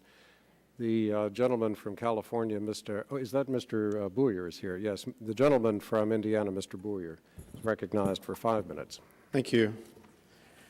First of all, since we're going to bring up other issues, while we're investigating this particular one, a couple of things of note. In Indiana last fall, it appeared that Lynn Broadcasting sort of went first out there in the marketplace in the retransmission negotiations with cable, i.e. Comcast, of which Lynn Broadcasting in their local went dark in Indianapolis. Not a good thing, okay? So when we talk about free market principles in a market that really is also highly regulated, this is really hard. And I don't believe that was a good in the public interest for a station to go dark. It was one of these things where who's going to blink first? And I just want you to know that was not a good thing. It was not healthy. So we, I guess, like to use terms about serving the public interests. That didn't do it at all. That's a CBS affiliate. So I got that sort of, and I kind of hold that thought because I recognize there are many retransmission agreements that are coming online. So I don't know if that was sort of posture about what's to occur.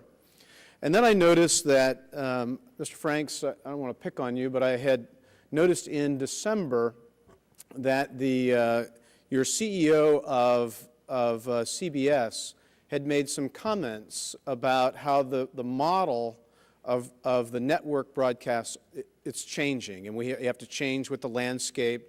And he talked about that perhaps even in the future that the network will move toward cable, and that with regard to all these affiliate agreements that also they're going to be coming up for renewal here relatively soon, that you're going to cut the affiliates out of the retransmission money to go directly with cable and then cut out the local broadcasters. Now, for a lot of members of Congress of whom have close relationships with their localities, I have a strong curiosity here of what are those interests. So we can talk about all the spirit of this hearing today about trying to get the local programming while there are some big issues out there in front of us. So I almost got a sense that I don't want to get lost in the high weeds. So I'm going to do my opening and ask you, Mr. Franks, if you could sort of explain what your boss meant. Well, first, Congressman, he was asked a hypothetical question, and That's he gave a dangerous. Go ahead. I'd be happy to give you send to you the full context of the question and the answer, because it has been reported in a number of places as if it was something that was being contemplated in the very near term. And I think his answer made clear that this is something that may happen over the course of 10 or 15 years. I mean, local broadcasting, we own a number of stations, so they are amongst the most valuable assets of the corporation. So the notion that we are going to abandon anytime soon local broadcasting is, I think, counterintuitive. So he was responding to a hypothetical, and in fact, we continue to support our affiliates. There are any number of legislative arenas, maybe even this one, where we could take a more selfish course than we do. We do not do that because we believe in the system. We believe in our local affiliates. Our network is a $4.5 billion business that we are not going to walk away from quickly. And would this article have been accurate that you want a percentage of the retransmission fees from the local broadcaster? Other networks have talked about that. I mean, a large part of what drives the retransmission consent value is the national programming. And in order to compete for the NFL, in order to compete for March Madness, we spend billions of dollars. And we may need help from our affiliates. We may need a share of their retransmission consent money in order to remain competitive for those rights. Okay. But, so they're out. They're out there. Just lost. They're out there in tough negotiations. I mean, look, take the Indianapolis for example, where Lynn and Comcast went dark. That was one of your affiliates. Pardon? It was Time Warner, not Comcast. Oh, I'm sorry. And 2 months later, we reached an agreement with Comcast, with Time Warner. And I mean, the Lynn situation was unfortunate for the network. It hurt the network's ratings. So we were monitoring it very closely, but we also respected Lynn's right. It is their right. We didn't Bigfoot them. We didn't cut them off. They are the licensee, and under the law, they have the retransmission consent right. What deal we then negotiate with them in an affiliation agreement is a matter between us and Lynn. All right. I know my time is exhausted. May I ask? I'll come back. Mr. Chairman, may I ask one more? I know Go ahead, my Mr. time is exhausted. I want to, now let me throw back into this free market. I'm well aware that the CBS affiliate, through Lynn Broadcasting, which is the Lafayette, finally, after many years, had learned that there really were no legal ramifications as to why an affiliate in Illinois could sort of block that signal. And I appreciate, Mr. Gabrielli, for you to finally get this negotiated and online. But as a curiosity, if we're going to say, okay, really don't do the Stupak bill, let the marketplace work, but why then, Mr. Ergen, wouldn't you then get on board and do the very same thing that DirecTV is doing in Lafayette? This is almost 150,000 households. So don't give me the 1,400 household answer. Yeah, it's a unique problem to Dish Network. We don't have a compulsory license to bring in. I think in Lafayette there's a CBS affiliate, but there's not an ABC, NBC, or CBS, so it's what we call a short market. Mm-hmm. We don't have a license to bring in those networks. So just to have one station and go to the expense for one station without the ability to bring in the other markets. DirecTV does have a license; they can bring in the other one, so that's why we haven't done it. So that's a money answer. No, it's a regulatory. It's an issue where we, after a long court battle, we don't have a license to do it. So if that doesn't get, if we had a license to do it, then the economics would make sense for us. Can we let Mr. Franks answer, and then I'm done? It's a little off point, so you may be sorry that you let me back in. But in the context of all the talk about DMA reform, I understand the problem of the short markets. I truly do. I understand Lafayette. I am from Michigan City.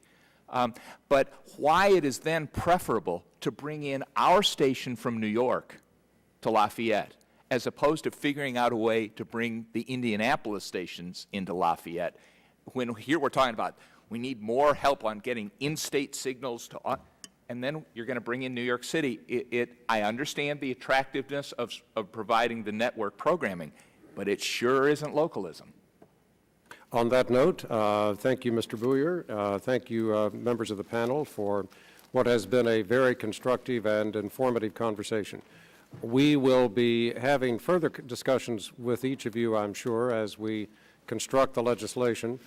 And members of this panel will perhaps be sending some additional questions to you. In fact, with Mr. Stearns' consent, I will ask unanimous consent that all members of the subcommittee have the opportunity to propound in writing questions to the witnesses for a period of, shall we say, 10 days. So without objection, and you probably will be getting questions from a number of our witnesses. So your responses today have been very helpful to us. This has been a truly constructive discussion, and when you get questions sent by members of the panel, please return the answers as quickly as you can. With the thanks of the chair to all participants, this hearing is adjourned.